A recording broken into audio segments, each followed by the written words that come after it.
on a rookie contract last year. Suffered a bit of injuries, but he's got a bright future ahead of him, and we wish him all the best. But you say that, let me just stop you and pick up on something there. I thought was really, really interesting.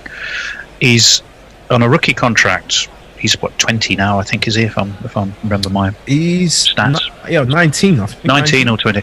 But he's alongside his playing, he's already starting to study the coaching skills as well. Yeah.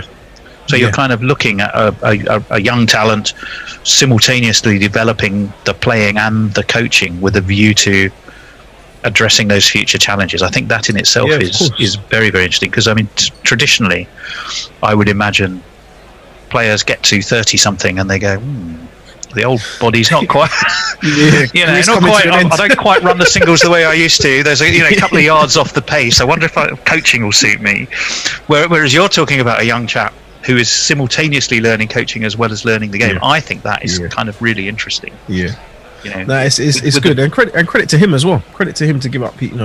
Credit to him to take that path, and I think it'll be great for him, because he's going to be, Surrey has some fantastic coaches around that he can learn from, as a player, but as a coach as well. And, we all learn from, our PE teachers back in the day, or our first cricket coach, and, or whatever coaches we've been around, you can take things from them. So, excited for him to start his, coaching journey, and excited for it to be with us as well, with a bit of support, and for the scholars too, having someone of his level around the program, coaching them, and just seeing, if you get him to do a demo, he's definitely going to bowl it better and hit the ball better than I am or some of the other coaches.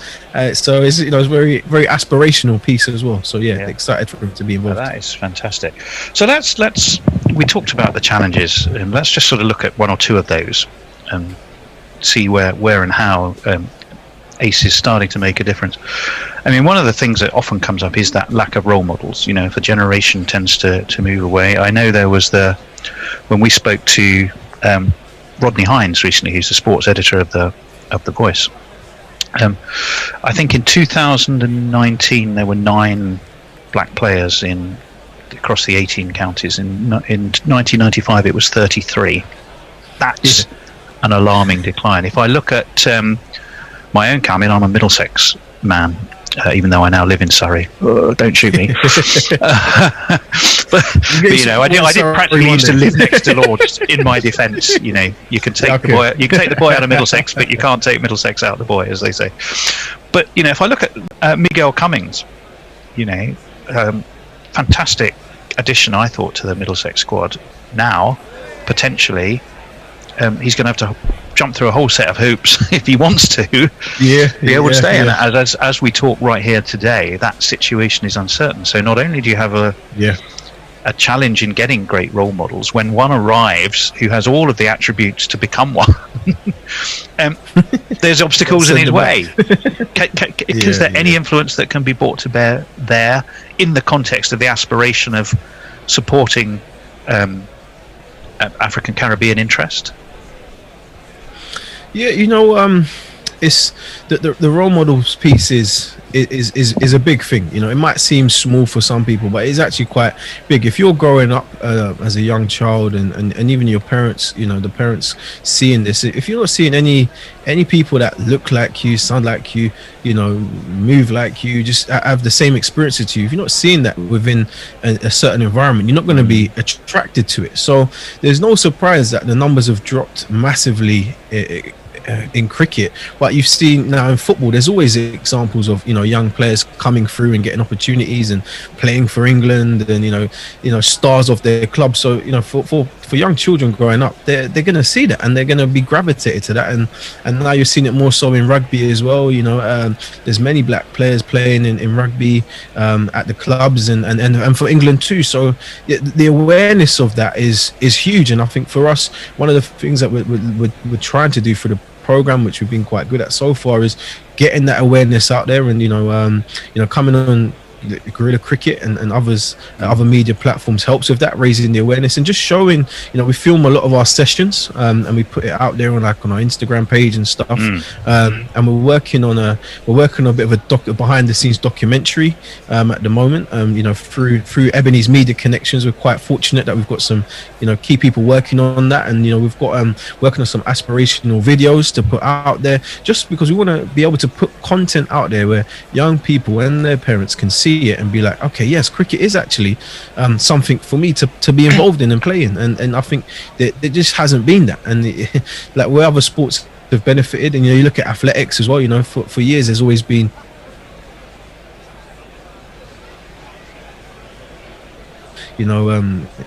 sprinters, shot putters, javelin throwers, cyclists. There's an awareness there. So naturally, if you see people that look like you having success and being involved in programs, then you're going to be gravitated. If you don't see anything, you're not going to think, well, actually, should I play cricket? Is that for me? I don't see anyone else that looks like me playing. How am I going to feel with being in that environment? So we want to.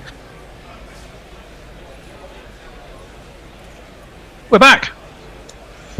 That was the excellent Chevy Green, director of the Surrey's ACE programme. It's a man from Surrey who's at the crease and upon, well, just about everything rests really, and folks, because he's fast running out of partners with England mired on 106 for 8.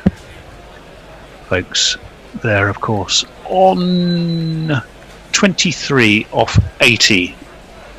And he has done his level best.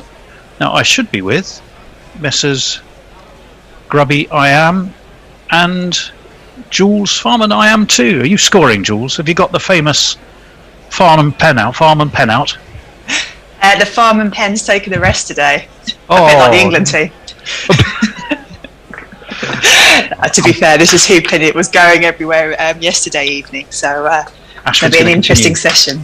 3 men on the offside, but that one stoutly defended away to one of those 3 men, and there is no run. But yes, Jules, you are absolutely right. It's not been a great morning for England. Forward comes the redoubtable Jack Leach, and again, a bit outside edgy, but no run. We're going to jingle up somebody for Knackle. Faced up against the spin. To the back foot. Leach defends into the onside. Knackle, I think you should probably have a light inside your man bun so that it kind of pulsates as you want something to happen. Just make a change from your arms whirling about. Ashwin again. Forward comes Leach away into the offside, down to backward point. No run. 6 for 8. Coming up, here's a face that I know. It's Jack Leach. Now coming up is Jack Leach. On Jack Leach. And folks, that's who I am. Back a keeper for England. The gloves are on, up to the sums.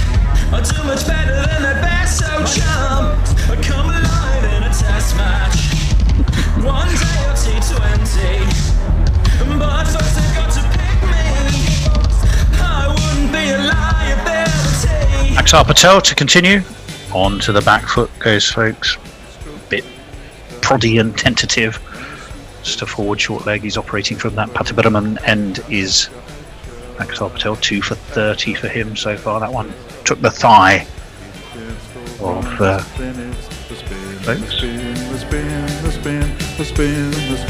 Again forward into the offside, no run. Inside edge, actually, it's a whopping great inside edge onto the top of his thigh, persisting with those 4 men around the bat, and it somehow evades all 3 along the ground. England will take a single. I think folks might be quite happy about that. Well, based on that, he's not looking to protect Leach, is he? He's just happy to get all the runs available. Leach's most famous rear guard, of course, was that one at Headingley But the difference here is, well, 1, the wicket, 2, the country, 3, he had Ben Stokes at the other end, smashing 6s and 4s left, right and centre. He hasn't got that with the rather more cautious Ben Folks. On to the back foot he goes, though. Does Leach. He's signalling for something there. I think he wants the sight screen moved. Little adjustment of his glasses. The one thing you do know with Jack Leach, though, he won't give his wicket away cheaply, will he? He's a doughty fighter with the bat. Just that's what England need. Going. As this one, 4 men now surround him, and that's away into the offside. Sorry, Jules, I missed what you said there. I thought this would be commentator's curse. You've guaranteed the wicket there, Tony. Oh, yeah, well, that's, I think England are rather past us worrying about that on their behalf, to be honest. Doesn't exist. Shh. Indeed it doesn't. Not on that occasion, anyway, as the bat is angled and the ball dribbles to backward point. There is no run. It's the end of that Axar over. 2 for 31 for him, just a single off it. 107 for 8 England. Jules. So we've got Warren with us, and he said, morning all. There's been some discussion with Gary and the Gorilla crew, and he says, I 100% agree with the sentiment, but I can't help but feel you just described one division. Sounds like the cricket got that boring that they were chatting about TV. What else have we got? That's about it. It's been quite quiet at the moment. I think everybody's just sort of like gathering themselves after the morning session and the lunch session. Yeah, the cricket has been far from boring. Goodness me, no. It's been rocketing along apace. Ravi Ashwin's continuing from the Anna Pavilion end and forward his folks and pushes it down into the offside. No run. 107 for 8. 330, remember that follow-on target. Will they enforce it? That does become an interesting question now, as Ashwin skips to his right to field off his own bowling. I can't see it in a million years, Tony. Even if you don't think so? Nah. Why would you? You've got 3.5 days left, pretty much, of the Test match. Crowd to entertain. Want to bowl last on it. I'm kind of with you, Grubby. As this one is whipped quite ristily to mid-on, and they will take an easy single. Still trying to keep that scoreboard running, but they're coming in 1s and 2s. Definitely not in boundaries. I think that's the safest way to play with the game as it currently stands. It's actually sensible cricket being done. Big old puff of dust came up as that shot was clipped there by folks. Yeah, we were definitely done a number on this wicket, I think. As this is into the offside, no run. 108 for 8. We were saying something similar before tea, Jules, which is, looking to score is probably no more risky than just looking to survive. Yeah. 4 men on the offside now.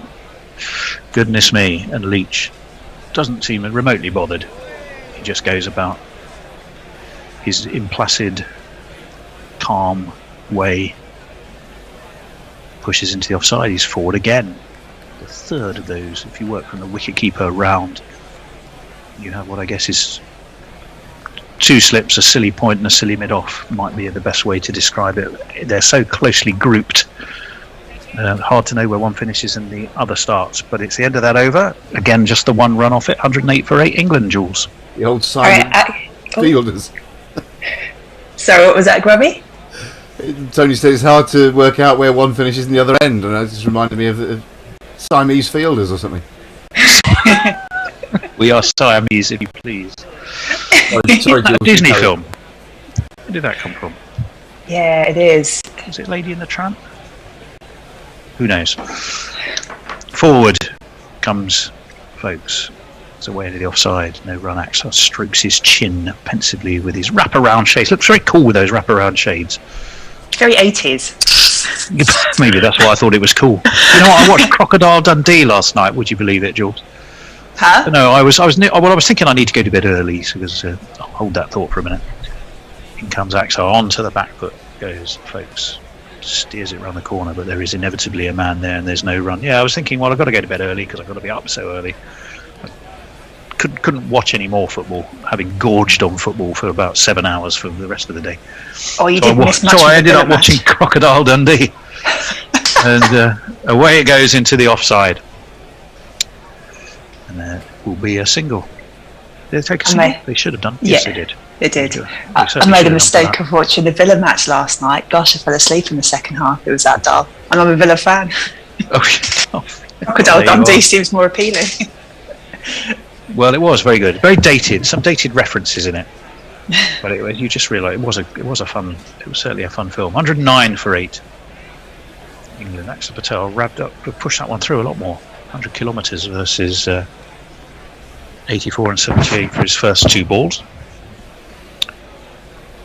Jack Leach, spectacles on, 4 men around him, and look at that.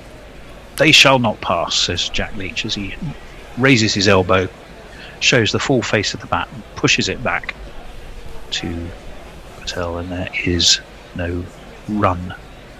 Aksarin again. Leach tucks in behind it. Away it goes to slip. 2-3 bounces along the ground. Again, no run. We have the leg slip. Down the track comes Jack Leach. Hello, where did that come from? Jack Leach. What's he been sniffing? Lord above. He absolutely came down the track and launched that. Sadly, didn't quite go the distance. 1 bounce, 4 runs. 1, 2, 3, 4. You're a Leach student, Grubby. What do you make of that? Well, I mean, forget everything you've learnt about Jack Leach after that. I wonder if he turned round after playing that shot to Rishabh Pant and said, "Yeah, see, I can do it as well." One wouldn't like him to get overly carried away with himself because we don't really think he's built for that. But you never know. People can surprise you. That surprised me. Perfectly controlled shot, though. Yes, indeed. I don't know. Now I'm getting some weird messages to look at. Ashwin continues from the Anna Pavilion end, and again, surprise, surprise, no run, folks. I think the discussion is about what Disney film's being referred to, and then there was a was it Lady in the scandal Tramp? last year. I think so, and then I think then there was a bit of a discussion about the scandal last year with the racism and everything else, and how Disney reacted to it. This one's pushed to forward short leg, and again, no run. 26 for folks. So, who'd have thought? We have the doughty Ben folks playing the solid defence innings, and Jack Leach going nuts. Never thought we'd see the day. Lofted, though, this time, down to long leg by folks. He will get a single, and he will bring the Taunton Lara. Where is he? He's not from Taunton, though, is he? Where is he actually from, Jack Leach? He's from... Oh, he is from Taunton. The Taunton Terror. Make him sound like an axe murderer. The Taunton Terror. Yes, the Taunton Terror. Well, there's a pair of them. His twin, his Terror twin, is we think got something of the yips and is being rested for his own good. And he is very much from Taunton, says Sam Dalling. I don't know how you can be very much from Taunton. You either are or you aren't. But he is very much from Taunton. Forward comes Leach again, the man from Taunton. And it's into the offside, no run. Give him a bit of a steely glint, though, don't they, those glasses? He could be a serial killer. He's a bit too nice to be a serial killer. Well, he's uppish, but safe to mid off from that delivery from Ashwin. Again, it's a dot ball. We have these Siamese offside fielders joined as they are. You really just... You couldn't stretch an arm out, could you, between them? Ashwin in, and this one, he's got away with it. Leach, it's gone to his head as he looked to root-like sweep, top-edged, may have come off the pad, but nothing to see. Away from the fielder. Leach survives. End of the over. Jules. So Harry Atkinson, very topical for Valentine's Day, says, last one I promise, roses are dead, violets are too, England are doomed because they're playing as poo. I think the picture's got a lot to do with it, to be fair. Beautiful. But, if you read that in your Valentine's card, you'd know someone loved you, wouldn't you? Yes. Thanks for that. Morgan said, a big gold star for anyone who can tell me which song I ripped off for the folks jingle. as this one's into the offside. I can't. Remind me how it goes, Remember it again, actually. or maybe. And folks, that's who I am. Back a keeper for England. Folks himself goes onto the back foot, steers it down to long leg. They just take a single. Come alive in a test match. One day or T20. But first they've got to pick me. I wouldn't be a liability. Watching the splendid action of Axar Patel. Sounds like it was after 1960, Mog, so I might struggle with that. So forward comes the implacable, bespectacled, not at all looking like an axe murderer, Jack Leach. No coincidence we're discussing axe murders either whilst discussing one of Mog's jingles. That's a purely coincidence. Axar, and again Leach forward, full face of bat.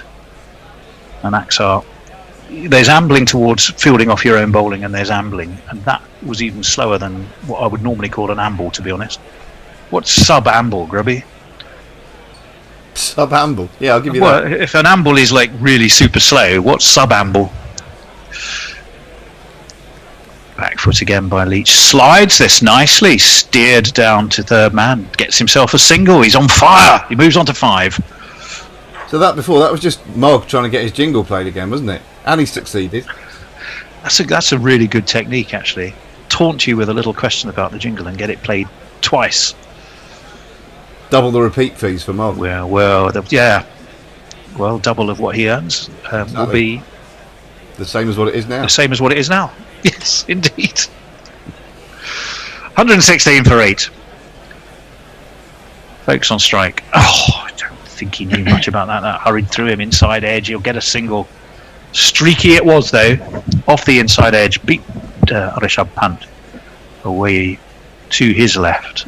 And another single. We'll ask Jules what's happening in the social world in which she mingles so magnificently. Well, there you go. Jade Rover is with us, and he says he's watched many horror movies, and whenever you look around nervously, I get the fear. I bet you bastards all have cats. He's also said that Crocodile Dundee is a heartbreaking work of a staggering genius. Messages is going on the Disney thing, trying to work out which Disney film we was talking about, but he's also picked up on the sort of racial situation that was discussed so widely last year, and they said they're replacing it with something a little more sensitive. Leah is with us, and she says, are you implying that Leach is doing coke, Tony? Yeah. I'm not sure. I probably could have picked my words more carefully. As forward comes Folks, gets himself in a little bit of a tangle as he has to really reach forward to that delivery from Ashwin. No, it was but we're watching Kuldeep. Now I'm confused again.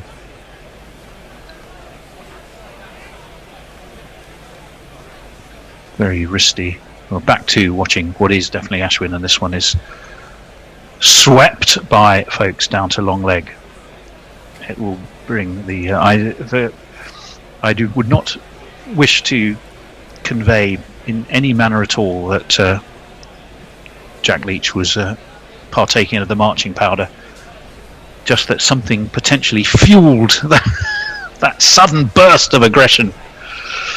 But it's nothing other than natural talent. No unnatural substances at all. As our sire, we'll stop saying it now. I'm going to get in Disney-related trouble. Away to the offside, no run. Yeah, just a turn of phrase. Whoever was picking up on that is, what's he been smoking? But you just went one step further. I did. As that one's left alone by Leach, outside of his off stump, through to Rishabh Pant. Tidy glove work. Not always tidy with Rishabh Pant, is it? But that was good enough. Forward again comes Leach. Plenty of air from Ashwin. It's into the offside again. There's no run. 118 for 8. One ball left of the 56th over. That one hurried through by Ashwin. That certainly was his googly. But it was seen all the way by Leach. And it's the end of the over. Jules. Farong says, afternoon all the way from Dhaka. Interesting fact from my game. All 15 Bangla wickets to fall have been caught, and these are 116 more to win. The first innings was the first time that all 10 wickets in an innings was caught. So what target do you think Kohli will set England? Seems like he's that's an interesting question. Grubby, do you want to give us your thoughts on that one? It's a little way off yet, isn't it? I mean, there's so much time in the game that India won't have to think about when we have to declare, because I should imagine there'll still be a good 2 days at least left of the game at that point. It's going to be Axar Patel, 2 slips, forward short leg, 4 folks, and he whips it nicely past square leg. Runs again for England, just keeping the scoreboard ticking along. 119 for 8. A lot of study of the comparative actions, the left arm bowling of Leach versus Kuldeep. Trying to see what, other than the fact, what are the main differences we're seeing there. They look remarkably similar actually. Leach possibly falls away slightly more to his right than Kuldeep, who stays a little bit more upright. Probably where they land in the front foot. 119 for 8. Forward comes Jack Leach. No run. Tense stuff, this. I mean, I think you're right, by and large. The follow on target's academic. Leach forward. Away into the offside. But you can take time out the game. I mean, don't ever give your wicket away, Jules, right? Yeah, exactly. Just because you're 8 down. You want to try and stay in there for as long as possible, ideally. Leach again, who's looking... Well, he's playing rather as you wished. 1 or 2 of the batsmen that have preceded him perhaps should have played. He's looking very tidy. 5 off 26. Certainly no thoughts of going wild, apart from that one fantastic shot that he hit to the offside. Lackle tells us that Kuldeep has a lower arm and bowls from wider on the crease, because of course he is a wrist spinner. Yes, he does bowl margin. Yes, he does bowl appreciably actually wider on the crease. Yeah. And that one is Leach, flicks down leg. It's going to go all the way. It's another boundary for him.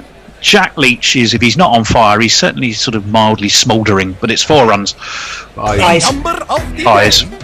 No runs for Leach. The number of the day is... Ball went through to the keeper. But somehow let it through, straight through the keeper went through. First buys of the match. Yeah, well, the intent was there, wasn't it? But it missed everything. Rishabh Pant is angry with himself. Just kept his hands together. Well, yes. 5 then. Jack Leach stays on 4 of them in one mighty blow back over the bowler's head that surprised all of us. Ashwin will continue. 4 for 39 off 22 overs for him. He's bowling from the Anafor side, the pavilion end. 123 for 8, and that one's steered around the corner by folks a little bit uppish. Had him worried. Suspect had the England dressing room worried, but they got a single. 1 more to the England total. Yeah, he did well to ride the bounce there, folks. Yeah, he did. Actually kept it down pretty well, didn't he? As we are watching it from just about every angle you could possibly imagine. I'm surprised they don't have a camera up the umpire's trouser leg just to give us that view as well. Now beats the outside edge of Leach, although I think he'd assessed the line, decided to just leave the bat there, and the ball did the rest of the work. But it certainly dug up some dust and went past that outside edge. Ashwin again, driven straight to cover by Leach. Implacable as ever. Takes each ball as it comes. If it's there to be hit, he will hit it. But India really haven't thrown up much to be hit, it must be said. Down the track he comes. Ashwin fields off his own bowling again. No run, just the one off the run off this over so far. 2 balls of it remain. Bangladesh 124 for 5, need 104 to win. As this one is away to backward point, no run again. 124 for 8. One ball left of the 58th over. Ashwin around the wicket to the left-handed Leach. Once again, steered through our 4 very closely knit offside fielders to backward point. No run. Jules, who have you got? On which platform? And what are they saying?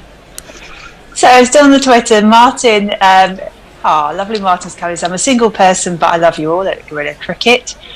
Mark has come in to say, is sub amble equal to a mosey? Oh, that's not a bad shout. Yes. Yeah, I quite like that. I'll have a mosey on down to the village. Yeah, an amble up. Or yes, very good, Mark. I like that. Diana Patterson has said, for heaven's sakes, We Are Siamese is sung by the Cats in 101 Dalmatians, and that's well before the 80s. Sally has come in and said, would a sub amble be a dawdle? Dawdle, yes, it could be. Could be. Hello. Well, we're going to see. This is an interesting bowling change. A what, sorry? A bimble. A bimble? Yeah, have a bimble. Well, like a dawdle. Yeah. The police light inside Knuckles' man bun is beaming like a lighthouse. It means he wants to play us a jingle. Ishant Sharma's gonna get you, gonna look you right in the face. Better get yourself together, darling. Learn how to play pace. How in the world you gonna see netting against trundlers like me? Who in the hell do you think you are? A superstar? Well, right you are. He's going to be bowling, replacing Axar Patel. He's bowling to Ben Folkes on 32 now, is Folkes. Full, driven straight to cover by Folkes. No run. One of my favourite words, which is really something of a coinage, is a sturry. Have you heard the word sturry? Not quite hurry or stumble. You know when someone's going across a zebra crossing and they look like they've run, but they actually haven't speeded up. Yeah. Sort of that sort of weird kind of motion to look like, look, I'm really trying to get a move on for you. There's a sturry. I always think that's quite amusing, but they never actually get any faster. The dad run. It's a dad run. It's a dad run, yes. Where's the Sierra? 124 for 8 as our friend, the drone pilot, gives us a view, but this is steered, dabbed as it were, down to backward point. One of those runs that's actually slower than a walk. Yeah, well, that takes us back to the amble, the mosey, and the various other variations of that we were talking about. No, but the amble and the mosey aren't pretending to be anything other than a very slow walk. No, that's the intent, isn't it? When people break into that sort of faux run thing, they're actually going slower than they would be if they were walking. Yes, that's right. That's right. In my latter days of jogging, which I don't do anymore, I do cycling, but I have been overtaken by walkers whilst jogging, even though I realise maybe it's time to give up the jogging. 124 for 8. So I've been overtaken by a milk float when you're in a Ferrari, isn't it? It all takes the outside edge, but it's down on the ground all the way. I think Folkes is going to get 4 for that. Yes, he is. England will take that. Hit me, baby, one more time. Oh, baby. 28 for 8. Just enough movement off the seam. Took the edge, but it was well wide of... Well, what do you call? Yeah, probably a wide 4th slip. Played it nicely enough, folks. He did. Soft hands, as they say. Nice soft hands. Clearly moisturises. 128 for 8. Folks, 36. He stands ready to face the lustrously coiffured Ishant Sharma. Forward again, outside edge, past that third slip again. Again, played with soft hands. I don't think he's going to get 4 for it. He might well get 3 if they get a bustle on. They're going to have to hurry, and they do. 131 for 8. Well played that by folks. Brings Jack Leach back on to stride. Doing all right, these two. Well, I'll tell you what they've avoided now. Have they? They have. Yes. So we can stop even worrying about it. Even though we think it would have been academic. I think on these wickets, you really, only in the direst of situations would you want to give up the advantage of bowling last on it. Yeah. There's no need at all. It's only if they needed to win quickly for some reason, like the weather's coming in, which it definitely isn't. No. Indeed, weather's definitely not coming in. And a big sign at the Chennai Stadium says, England have avoided the follow-on. Indeed they have. Sharma's in, hair bouncing. Edge taken. What a catch, what a catch, what a catch by Rishabh Pant. Finally, Ishant Sharma has Leach. A little tentative edge, but Pant was, well, phenomenal. And he's taken the catch, and England have lost their 9th wicket.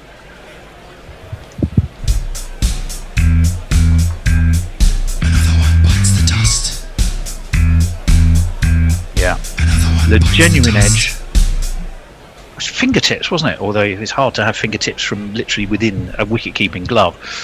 But that so nearly got through, and somehow it just seemed to stick there. Right in the webbing, I think. Yeah. Memories of not Fred in the slips, the way Pant leapt after that. Although the webbing on his hands are entirely natural. Yeah, between his toes. Oh, boys. Sorry, yes. Quite right. Anyway, Jules, why don't you give us some social messaging to drag us back onto point. So Harrison Payne is with us on YouTube. He said madness is happening in Bangladesh, West Indies at the moment. Not madness compared to the last couple of weeks, but the match is in the balance. And a legend has come in and said a 4-4-4-4. So we might have to quick look at that and see what's going on in that match. Back on the Twitter, Adrian Lowe has said things you don't expect to hear on Guerrilla Cricket. Cameras up the umpire's trouser leg, which was another one of Tony's comments this morning. Just to add in there. Hodok is with us and he said there's lemon tree in my small courtyard garden and I've harvested the 3rd crop of this year. That's good work going there. Well, I wonder if our friend on Twitter is Stuart Broad Batting is fully alert to the current situation. Is Stuart Broad Batting tweeting? Yes. What do you got for us, Knackles? Sweep the leg, Broady! Got the best headband around. Something has got to keep her down. Got the best headband around. Hissing Sharma, and that was an absolute nothing by Stuart Broad, who just didn't move his feet, waggled the bat, is lucky still to be there, but has survived. It's the end of that Sharma over. Well, he moved his feet a little bit away, backwards, yes. Backing away to leg. Backing away, he was indeed. 39 for Ben Folkes. What do you do now if you're Ben Folkes? In fact, what do you do if you're these two? Do you just go, right, let's just have a crack now? Or do you just keep playing as correctly as you can? Britzer may as well have a little swing. He's as likely to get out playing that way as trying to defend. And Folkes, just got to look to score where you can, I suppose. Yeah, I'd be more of that inclination. Obviously, the target is under 200 runs, but it's a massive, or the lead rather, is a massive 198. Knackle thinks bringing Kuldeep onto Broad would be a good move. I certainly don't see it as a bad move, but I think just about anybody to Broad would probably be a good move. There's Ashwin's into Folkes. He's solidly forward and there's no run. We're going to watch the wicket again. Jack Leach, legitimate edge, diving catch by Rishabh Pant, quite superb from him, as Ashwin doesn't let go of the ball. What distracted him there, do you think? Completely fooled poor old Ben Folkes, who was halfway through getting himself set for his defence, and he realised the ball wasn't coming towards him. Surprise! I find that really annoying when he does that. Ashwin again, onto the back foot goes Folkes, steers this away to cover. The man from backward point comes around, they take 2. 133 for 9, 196. That huge yawning chasm of a deficit that England will see before them, and it looks like a match-winning one for me. 133 for 9. Folkes onto 41. Can he at least get to his 50? He's forward. Kills all the spin by being right to the pitch of that. Again, there's no run. They'll probably drop him again if he gets 50. I don't get me wrong, I know he's in for the rest of the series, but after this test, I'll probably drop him. I won't play him for about 2 years. Can Ashwin get a 5 for to go with his 6 for last time? Can Folkes get a 50? Well, he's got one more towards it, so he'll move on to 42 as he steers this down to long on. Hal is positing that Leach should open the bowling. I don't think that's at all a bad shout, Al. Stuart Broad would like some runs, because you just have a feeling he's not necessarily going to be doing an awful lot with the ball this game unless something exceedingly untoward happens in the second innings. He's surprised us before. 134 for 9. 2 balls left of the 60th over. England trailing by 195 runs. As Broad has a sweep and is bowled. And I think that is it for England. Yes, it is. It was an awful shot. Broad has thought, well, I might as well go down in flames, and I can smell the smoke from here. England all out for 134. Good grief. Grubby, what do you make of that? And then while you give us your thoughts, I'll read the England scorecard. Premeditated and a wholly predictable outcome, really. But then, would he have fared any better if he's just trying to hang in there? Who knows? I mean, Ben Folkes might have just wanted him to see off a couple of balls, give him half a chance of getting to his 50 and prolonging the England innings, but he wasn't able to do it. Ashwin has another 5 for 29th Test 5 for, would you believe? Level with Glenn McGrath in 102 fewer innings. Wow. Whoa. Right, I'll let you do the scorecard. I think I'm off, so I'll see everyone in an hour or so. Well, in theory, I should be off, so why don't I go and run for the hill? I'll go off. And I shall let the next crew pick the story out. And a sorry story it is for England, and a brilliant one for India. Here's the baton over to you, Nestlers. Thank you. Well. There's been a lot of discussion about the pitch. And there will continue to be so, I think, as well.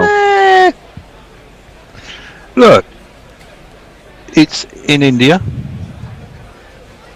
It's not unplayable, I don't think. What do you guys think?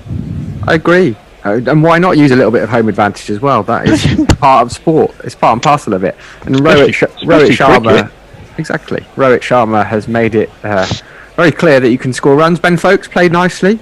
I know he ended up not out on 42, but he showed that you can score runs if you buy your time and play patiently. So I'm not particularly upset by the pitch. I'm the first, and have done in the past, to moan about pitches in England being boring, where it's just runs and runs and runs and runs. So, you know. Well, this certainly isn't a boring one. Should we run through the scorecard quickly? I think that's what they were about. We can do that. We've got time, I think. Yeah, we do. So 134 all out for England. As we said, yet another fiver for Ravichandran Ashwin. So Rory Burns was the first man to go. He fell LBW to Ishant Sharma for a duck. Dom Sibley made 16. Dan Lawrence just a 9.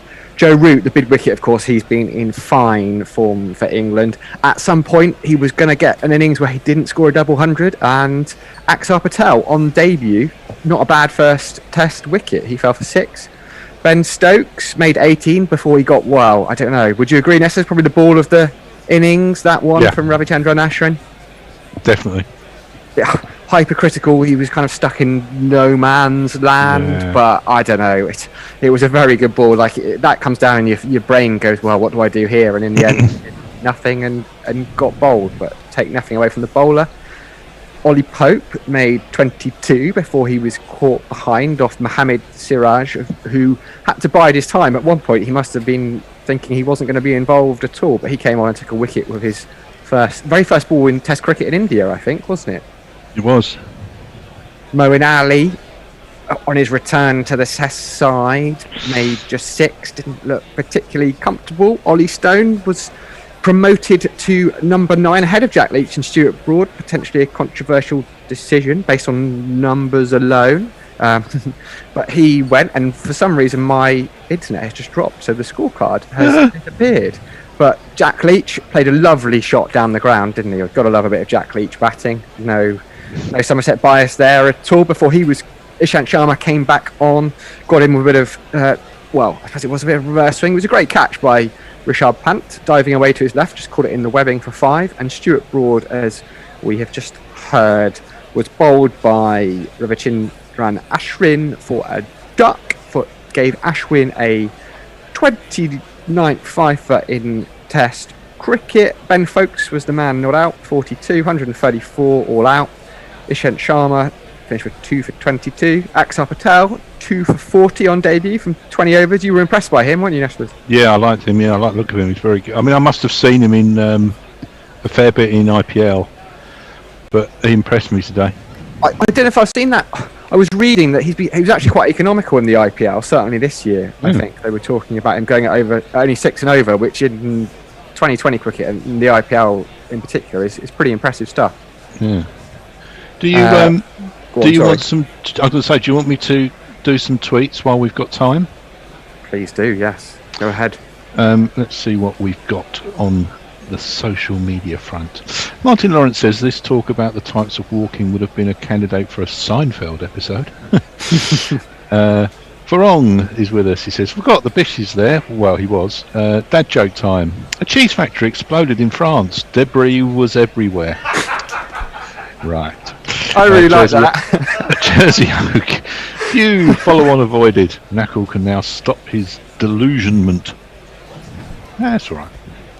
Ankush Goyal. Remember when Aussie media were complaining about Pant batting and Saha keeping as a substitute, claiming Pant wouldn't have taken those catches that Saha did in Australia's second innings in Sydney?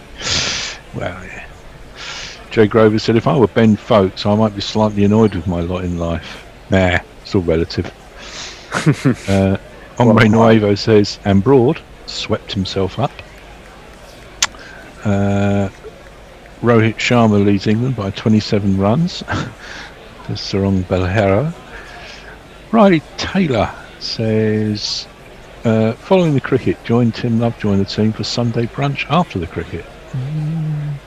I think I've got some movies to watch, haven't I? You have, you've got to watch the thing. Jack Grover says, piss off about the pitch. Sam is the least convincing gangster ever. Nestler's the most convincing... A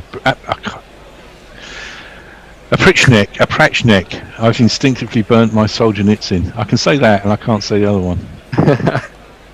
It's always interesting having to read them live for the first time. You suddenly go, oh, that, yeah. And then you come off and you can say it like... we're up to date at the moment. Let's have a look on everything else is up to date too. Just a quick question for you guys. I mean, what has happened to Moeen's batting? Where did this sort of, this decline start? He was a superb batsman at one stage. Oh, he wasn't he? And I think he still is. He's just struggling. He's been struggling for a long time, though, isn't he? That's the thing, isn't it? You talk about a crisis of confidence, but it's an elongated period he's been struggling for. Is there a massive failure in technique going on that I can't see? Or well, he didn't. He looked all right today, to be honest. He made a slightly not particularly what's the word? Confident or sort of a not very decisive back foot defensive shot to a decent delivery. But everything seemed to be working all right today. The bat swing looked good. The feet were going. Everything. The timing looked all right. But certainly from sort of after that South Africa series in 2017, where he was excellent, and 2018 to some extent, but he, for a long time, Moeen Ali shuffled up and down the order, but batted very much like a batter. He batted, he backed in the top 3 for Worcestershire. Sometimes opens for Worcestershire. I wonder if there's some element of him batting quote unquote like a lower order batter, and there has been a loss of confidence in Test cricket and in England cricket in general with Moeen Ali. It's hard to work out exactly why from the outside. I wonder if we've always thought of Moeen as pretty much sort of unflappable, but even Moeen, it seems, can be flapped, and it has been going on for a little while. I mean, that said, certainly in T20 cricket, he has produced some of his best innings. I mean, he scored the most astonishing 100 I've ever seen on the route to finals day in 2019 in the quarter-final. Just extraordinary stuff. And I know it's T20 cricket. That's true. The form in T20 has not been bad, has it? But I think the problem is because he plays in the white ball stuff for England, if he's out of form in the red ball in Test cricket, he doesn't then get the chance to go back and play for Worcestershire and rediscover that red ball touch. I was just having a flick through now, and he's played as many. He's only played literally a handful of county championship games for Worcestershire, which ideally, if you're going to, in the last couple of years, we've probably played more Test matches. So if you want to go away and find some form, that would be where you go and do it, or work on that technique, and just scoring runs becomes habitual. It was even more so last year with the white ball bubble, which meant that he wasn't even getting any red ball stuff in the net. So he got put into the white ball bubble after he wasn't picked for that West Indies series. And I think he's barely played a first class game in 18 months, and it is difficult. I mean, that said, we've seen some players coming off a long run. Akshar Patel hasn't played a first class game for a little while, and Rohit Sharma has had only opened in 3 first class matches before he got his gig as a Test opener. Obviously the circumstances are different, and they're both Rohit Sharma is perhaps not a fair comparison for anyone given how experienced he was, but it is difficult, and it's proved that it means that Moeen has cut a rather unconfident figure in England colours, particularly in Test cricket. And I'm not even sure that he is necessarily playing in a white ball manner. It's not as though he often gets out trying to smash the ball. Occasionally he'll have a hook, but there's a certain I keep using the word tentativeness, an indecision, which I think is what people mean by positivity when people say play positively, they mean play decisively and play in a manner in a clear manner. Anyway, we're back out with the third innings of this match with what have we got? An hour and 45 minutes to go of day 2. India's very classy opening pair come to the middle.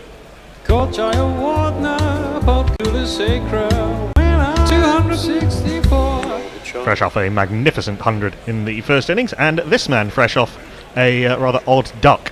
He'll be facing up to the first ball. The young man bowled by in fact no, it's Rohit facing up to the first ball, so a slight change as the first ball swings away slightly and is blocked into the offside from the hand of this large-eared Northamptonshire man transplanted to Warwickshire.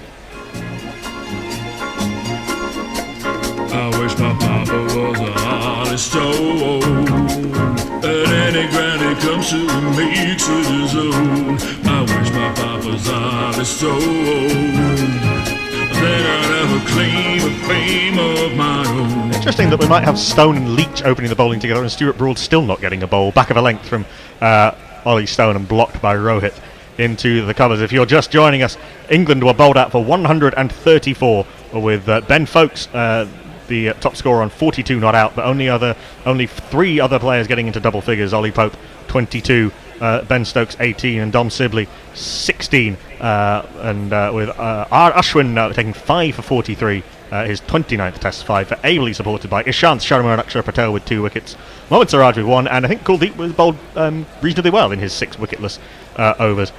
India thus lead by 195 runs, and Rohit Sharma and Shubman Gill are out in the middle as this is outside off stump from Stone, left alone by Rohit, through to the keeper, and I'll jingle up Shubman Gill. There are plenty of guys who talk like they know what they're doing. Liars and frauds. Shubman Gill is the real deal. He doesn't talk, he does it and shows them how. Incidentally, that wicket of Stuart Broad was Ashwin's 200th of a left-hander in Test cricket. So, what is that? That is 200 out of 390.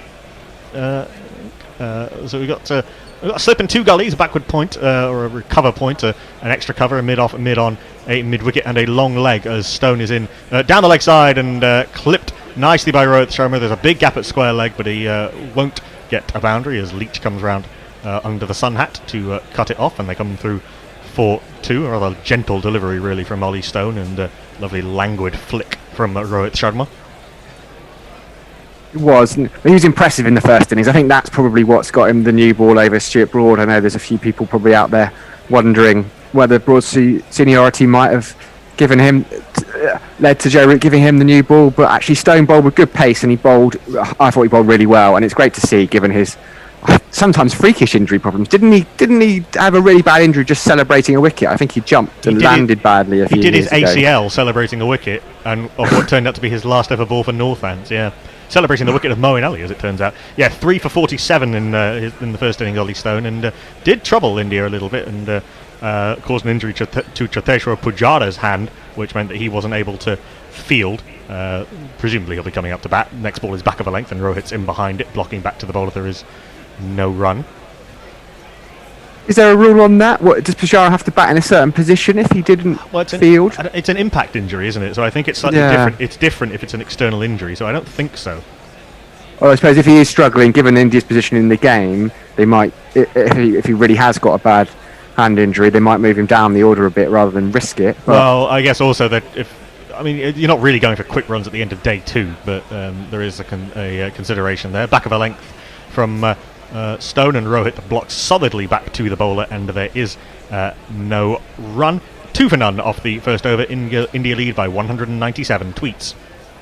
Jersey Oak has squeezed one of his lemons into a curry. The other lemon is still on the tree. He needs to look after the tree and get more next year.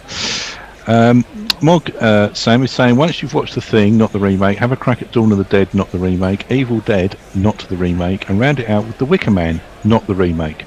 I'm sensing a trend there. I can actually approve of all of those films. Okay.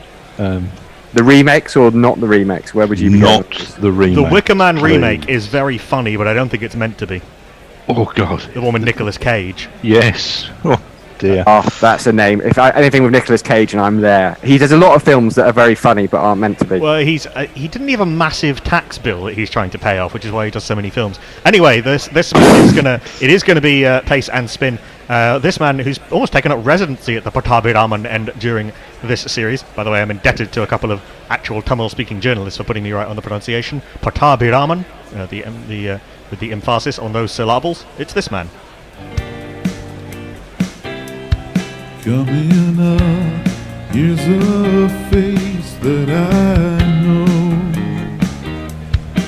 It's Jack Leach. Now coming up is Jack Leach. To Shubman Gill, who blocks this one into the offside, and there is no run. Shubman Gill was a victim of Ollie Stone in the first innings, shouldering arms to a delivery that, as it turns out, was not missing the stumps or going over the top as Gill had thought. There's a slip and a short leg in place. Gill stretches forward and plays slightly off the outside part of the bat as the ball turns a little to backward point, and there is no run. Yeah, there are 2 types of leave, and the aforementioned one wasn't in the good category. Indeed. Didn't cover himself in glory, but has batted very well in his brief Test career thus far. Still yet to get 100, but has got plenty of 50-plus scores already. Next ball is pushed with the turn to backward point, and there is no run. Leach, who's also bowled very well in this Test series thus far, and indeed in Sri Lanka, the next ball is outside off stump and left alone through to the keeper. There is no run, and he's someone who's shown the the benefits of just being able to bowl. After a long period of not playing first-class cricket and with all sorts of injuries and illnesses. From Jack Leach. Down the track comes Shubman Gill, and doesn't time this at all as it turns away from him and it skews through the gap at point. Ollie Stone racing from backward point to cut this off, and they come through 4-2. But India, I'm not sure if they are showing their plans earlier. It's a bit early for this. I think Shubman Gill was just thought it was there to hit, and turns out it wasn't really. 2 runs, last ball of the over. And Leach is in back of a length, a little bit too straight, and Gill turns this sharply through Ollie Pope, bursts through the hands, fielded by Dan Lawrence, backing him up, and there is no run. 2 for none off the over for Leach. India 4 for none, lead by 199. Mog says, how many ambidextrous bats has Ashwin claimed? Batters, I think, rather than bats. Well, then Jersey Oak sends him a picture of a bat. Jay Graver says, Nestlers, are you missing the cat? Also, Mog is wise on all of those film choices. Yeah, I'm missing the cat, but I saw her yesterday. El Chopanos says, oops, be right back, working on scheduling the same automated tweet at 5-minute intervals, which is, has Kohli declared yet? Ooh. Nobody does a better job with the Indian names and pronunciation than Nakal Pandey. Well, he does have an advantage over us lot. Well, sort of. I mean, I don't actually speak Hindi or any other Indian languages, but I am very good at pronouncing languages I don't speak. Outside off stump from Stone, Rohit Sharma, leaves alone through to the keeper, there is no run. Like, I get myself into trouble sometimes in when I'm travelling or on holiday, is that I can say sort of the pleasantries in a way that, obviously not sounding like a local, but sounds vaguely plausible, and then someone will speak back to me a longer sentence. But the Japanese at the bank I worked at said that about me. I can't speak Japanese, but when the words that they taught me, they said, "Oh, you pronounce it absolutely 100% right." It's kind of weird. Yeah, although a parrot cheek apparently was harder. Full outside off stump, and Rohit drives pleasantly to mid off, and there is no run. It's sometimes though do you ever have that thing though where you know what the word is, you look at it and you just can't get it out? Oh yeah, sometimes the mouth gets in the way. Also sometimes the when you're reading something, just the brain goes into a panic. It's important sometimes to just sort of just get away from that panic and sort of break the word down into its constituent parts. All of these things. Or sometimes say it very quickly and confidently and hope no one picks you up on it. Yeah, that's what I normally do. Yeah, I fall firmly into that school. Stone is in from the under pavilion end outside off stump, and Rohit covers up and plays into the offside. There is no run, no real hint of swing. We've seen one thing that's been significantly different from the last test is that we've seen very little reverse swing, Sam. Yeah, I mean, we've not had that much of a chance to see it, I suppose you could say, but no, but I suppose the pitch isn't. The state of the ball changes that a little bit. Ishant, there was a hint of reverse for Ishant, I thought, in that second spell he bowled. Well, the last spell he bowled at the end of the England innings, but no, there's been very little. Tiny little bit, but nothing. There was test number 1. Sorry, there was appreciable reverse swing in the second test. I think the ball has held up a little bit better. Maybe the pitch isn't quite as abrasive, but even so, you'd expect a bit more. Next ball bounces through to Ben Folkes. Good carry through to the keeper. I think the carry on this pitch has been pretty good. There's not been a lot that's kept low. The odd one has bounced more than people were expecting, as it's taken a chunk out of the wicket. But the odd bounce has been up rather than down. Yeah, I think the first test pitch was definitely more difficult to keep on. I did the bits of that I watched. I thought I would not like to be a keeper on that. And it's always nice to have the ball flying through it, kind of waist, shoulder height. It's good for the fast bowler as well. Nothing worse than seeing your effort. Oh dear, short ball, and Rohit Sharma has pulled it for 6. What did you think was going to happen?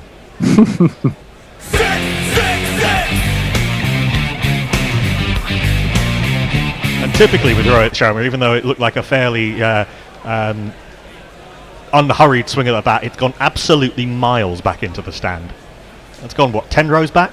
Yeah, it was very casual. He just kind of swivels, doesn't he? And it almost he's literally just helping it on its way, but it goes. Why do people why do people keep trying to bounce Rohit Sharma? I do not understand. No, you'd think his track record suggests that he is more than capable. You don't need to watch a few videos and you just see him pulling the ball for fun. He's one of the best players of that shot in the modern game. It really is. It's got the Indian crowd on their feet, who don't appear to be social distancing very well. All masked up. No. No. I think they're okay with the masks. I think the official line was that masks were only required when entering the ground and exiting. I think you're supposed to wear them in your. Why? I don't know. But the social distancing was an absolute requirement, and it doesn't appear to have been set up. Unless that was unless that was an odd camera angle that we saw that made them look closer together than they are, because that can be the case. I read that masks were compulsory when you were seated, but obviously the enforcement of it is somewhat lax. Root at slip, first slip. Stokes at second slip. The Dread Pirate Rory Burns at gully, and who was that at cover? I think he fielded that as it rather stopped in the wicket, and Rohit is a little bit surprised and jabs it to that man at cover. Might have been Dan Lawrence. There is no run. 6 runs off the over with that punishing 6 that Rohit pulled over deep square leg. India 10 for none, lead by 205. They've had to do a snap lockdown in Auckland, I read this morning. Oh, really? There's been a couple of cases, which is worrying, isn't it? Martin Lawrence, no, we've had that already. Excuse me. Michael Vaughan has just said on the Cricket Social that you could argue Ben Foakes is the best wicketkeeper in the world. Dumbass. I mean, you could. That's one of the more sensible things that Michael Vaughan has said in recent times. You can argue it. You can argue anything, really. You could, but I think he's well up there, folks. As a pure wicketkeeper, he just makes it look so easy. I wouldn't be against that as a shout. No, Rhythm and Saha I think would have a shout. But yes, Ben Foakes is a wonderful wicketkeeper. What's the story with Gill's bat? Yeah, the lack of the bat sponsor. Yeah, it almost seems like an affectation at this point, because one would imagine they'd be queuing up. I assume he's between contracts. Leach in and Gill blocks to short extra cover, and there is no run. John O'Gordon, if you're listening, get on the phone. Yeah, man. Our friends at Woodstock. It'd be a Barcelona football situation where they have a sponsor. Leach goes a little bit wider on the crease, and Gill blocks to the bemulleted Burns at extra cover, and there is no run. We've got a backward point, an extra cover, a short extra cover, a mid on, a mid off, a mid wicket, a short leg, and a man at sort of on the 45 as well as the slip. Thank you, director, for the aerial shot. And this is outside off stump and blocked by Gill to backward point, and there is no run. Seeing that Jack Leach has an average of 13 with the ball when he's bowling with the new ball in the first 15 overs.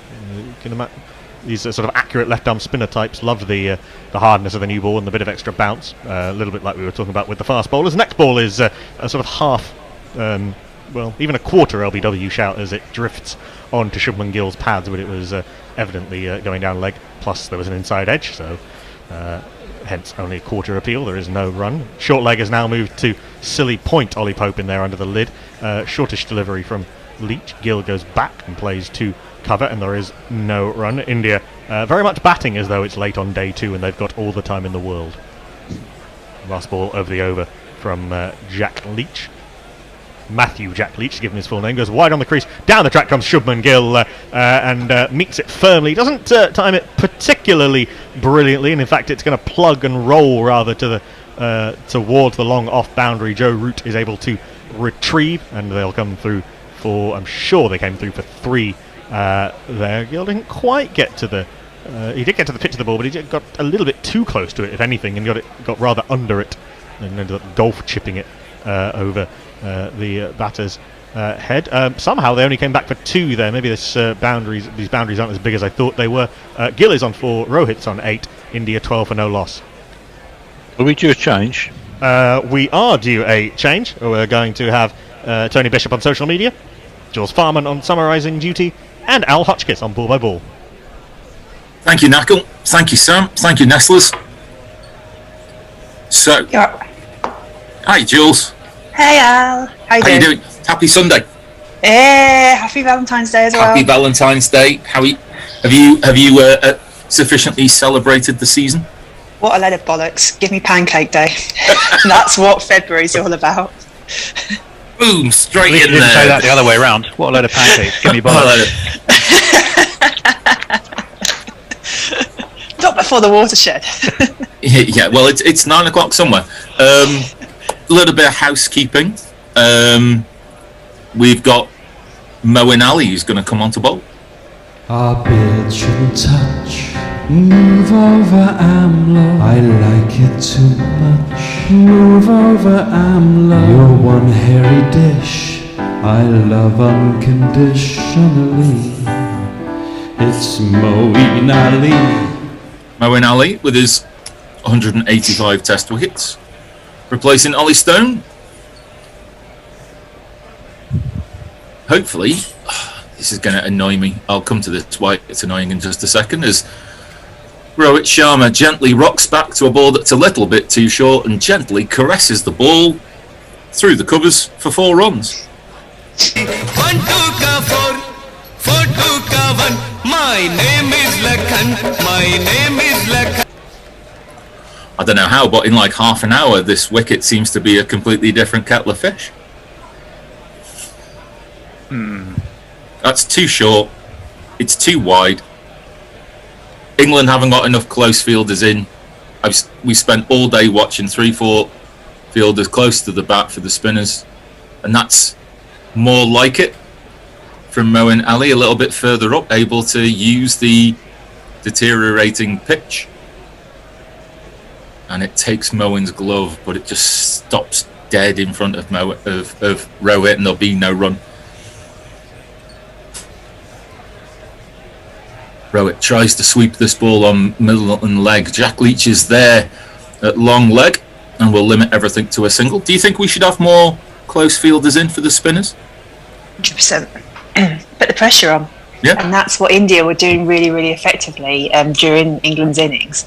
We've just seemed to have gone back, and it just seems a bit of an odd choice. I was thinking this actually in India's first innings. We should have had more people around the bat for the spinners.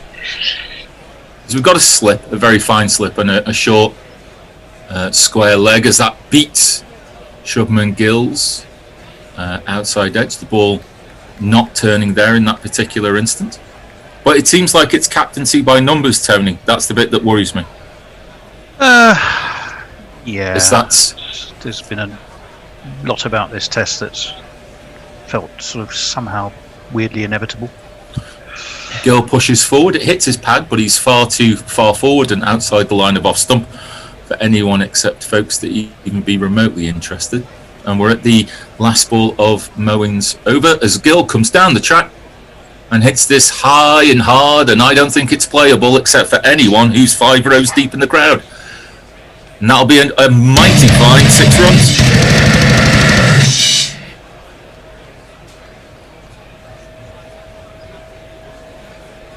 Well, they're making this I'm look going to easy, assume aren't that there they, was a India? jingle there. I just didn't hear it, mate. That's all it was. Tony, is it yourself who's on social media? Yes, it is. I'm just trying to find where I was left to. Jay, something about Jay on pronunciation. Here we go. Doesn't matter where you come from, people will correct your pronunciation to make a fairly pointless point, correct or not. Mog says, are you trying to tell me Tim Payne isn't the best keeper in the world? The best keeper in the world in great big capital letters in shouty tweet speak. He might not be the best. Might not be the best wicket keeper in the Aussie squad. With no small hint of irony, I suspect. Leah says, I could watch the chubster gorging himself on short stuff all day. She's talking about Rohit Sharma, not one of us. He does play that ball pretty well. I am trying to lose the weight though, Leah. I've got to admit. Well, he dealt with that one very nicely, didn't he? He certainly did. He certainly did. India are 23 for no wicket, or if you want to look at it another way, they are 218 for no wicket. That's their lead after the first innings and this short 5-over burst, where neither the bowlers or the pitch seem to have encumbered either batsman at all. I am sure the nightmare pitch will return for the 4th innings as that ball tries to turn away from Rohit, and he just about gets sort of the outer half of the edge of the bat on it in order to be able to kill the ball dead with his forward defensive shot. No run. Chennai Kirkbulkar says hello to us on Cricket Tracker India, so hello to you. Hello, as Rohit paddle sweeps this ball beautifully fine. There is no long leg, there's only a deep square leg, and Moeen Ali can't make up the distance, and that's gone for another 4.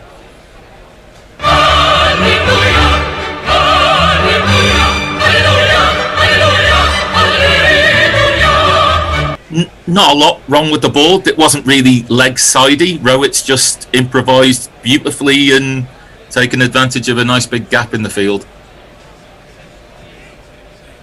Yeah, it was turning up, it was on off stump, turning away. Just nice ball, good shot.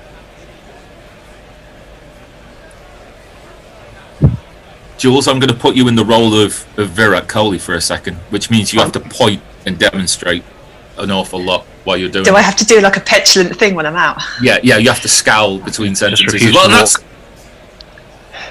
that might have taken the edge. It spat away from Folkes and beaten Stokes. It's gone for 4 byes. And that's England's first extras of the Test match.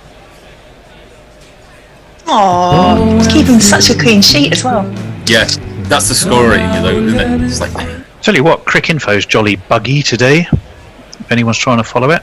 1, 2, 3, 4. that has span. It's just missed the outside edge.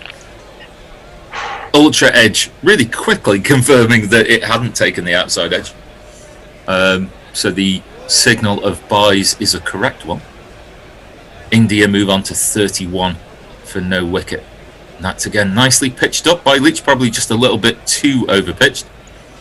And Rohit's able to bunt the ball back to him, and there'll be no run. A little bit of housekeeping as Leach, I think, has misfielded it into the stumps, breaking the bails off. So there'll be just a moment of quick maintenance. Good to see everybody helping the umpire. Gill, Leach. They need him. Looking slightly apologetic, like that might be my fault. Rohit, watchful, forward in defence. Just blocked the ball forward about an inch or so, and there's no run. Good job, Gill had grounded his bat. Otherwise, that would have been probably the most embarrassing way of getting run out. Last ball of the over, and Rohit just plays that ball defensively. Leach again. The most embarrassing way of getting run out. Getting himself, into this battle with Rohit. So, Jules, would you have sent these pair out with an aim to get quick runs, or do you just tell them to bat normally? And how many runs do you really think you need in order to make the game safe? Oof. Right. So I would. Got enough now. I was going to say they've probably got enough now. I would have said going back normally because you've got enough time left in the game. Mm-hmm. So no need to go and get quick runs unless you want an extra break, so not go into the fifth day. In terms of runs that are needed, I mean, it's difficult because England played like the pitch was doing all sorts, and it did look like the pitch was doing all sorts at the tail end of India's innings yesterday. And so this morning, let me do this. No, sorry. Moeen bowls and Gill comes forward, kills the ball with a mix of bat and pad, and it goes back to Moeen, and there'll be no run. I would say that Kohli is probably a bit less cautious than Root. As Gill sweeps from outside off stump. Leach is in a long leg position, but he's about 20 yards in from the boundary, and he stops the ball with a trusty long boundary. I would say get a couple of 100 runs on the board, give it something a little bit tempting that could be achievable, and see how it goes, because that would make India about 400 runs ahead, wouldn't it? Something like, or almost that, yeah. As Rohit again turns that ball behind square. Moeen is too short. Something I learnt from the Bear while we were on the Sri Lankan series. The indication that you're too short as a spinner is that they start to play you square of the wicket rather than down the pitch. And so far, that's where the bulk of the shots have been played. A slightly mistimed attempted turn to leg by Gill means that this ball goes down to long on, but there'll be another single, and the issue of milking runs from Moen just seems to continue, Tony. Yes, 4 wickets in the first innings, but didn't really exhibit the control he needed to. And that is again turned to, well, let's say that Leach is more of a square leg than a long leg, and so the single again. India 35 for no wicket with this last ball of the 7th over. Gill comes down the track again, checks out of maybe playing an aggressive shot into a defensive shot, and the ball hits a mix, pad mostly, and that's fielded by Ali. It's the end of the over, 35 for no wicket. Tony, I'll give you the same question as Jules while you're doing some social media stuff. Just keep batting. Loads of time left. Yeah. Leah says, what a cunning plan from India to bring a totally different pitch than the one England batted on just for Rohit. Cheeky. Martin Hayes says, what's the protocol for getting the ball back from the crowd when Rohit deposits it in the back of the stand? That's an interesting question. Any particular COVID mitigation measures in place given the way the second Indian dig has begun? We might. I think it's all wiped in line with protocol. Has anyone checked on Stewart yet? Imagine wants to know. Well, yes. No wickets, no runs. It's not been an eventful test for him, really, has it? It's not. His contribution might not be too glowing. I'm sure he'll bowl at some point. He'll just push somebody out the way and bowl himself, I think. I'll throw a tantrum. Yeah. That ball's gone past Broad, kicking and screaming at square leg. Leach is in, and is semi uppishly driven, and that's a yes, no, maybe. Rohit, they didn't take the single. Rohit managed to make his way back into his ground, I think. The ball was come in and folks has done quick work behind the stumps, and it will be close. Direct hit would have been far more of a tricky situation for Rohit, but they are going to be having a look as Shuman Gill asks for some sort of strapping and taping, and he's comfortably in by about half a bat sliding in, so about that much for those of you watching me on video. And who wouldn't? Exactly, apart from everybody. So this will be not out, minus scare. Gives us a good chance to look at cycle pure agarabathates, though, because let's face it, you're not going to want to discuss them too often in life, are you? Except when they appear on the decision review board. True enough, I guess. It's not your ideal chat-up line for Valentine's Day, is it? So, darling, what's your thoughts on cycle rebuff? I don't really. It's a window into the glimpse of the Bishop household as Rohit watches that ball watchfully in defence, and there'll be no run. I wouldn't really discuss concrete. I'm too set in my ways. Hey, great dad joke. Does he know any other kind? As Leach is in, and that's taken the edge, but stops just short of Stokes at slip. Stokes looks ruefully as if none of his lemons have turned into lemonade, and then stays exactly where he is. Maybe a half shuffle forward, Ben. Maybe.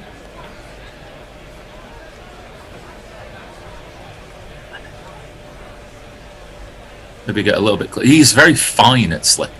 Yeah. There's also a leg slip in there as well, as that hits the pad first before the baton.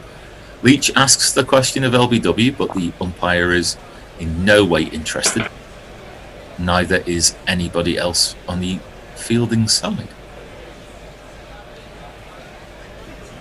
Well, it's an incense stick. It's nothing to do with concrete. There we are.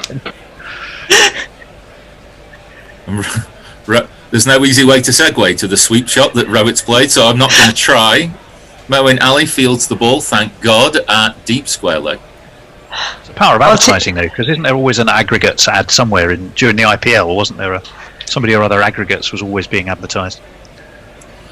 Tony, the the thing that's worse than getting it wrong is to see you desperately clutch at the straws that you are trying to find at the moment in your life. It's just.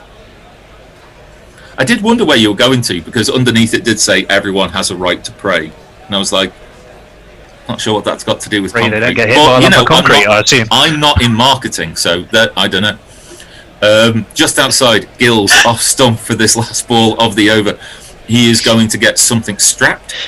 I think it's going to be something around the hand and wrist area.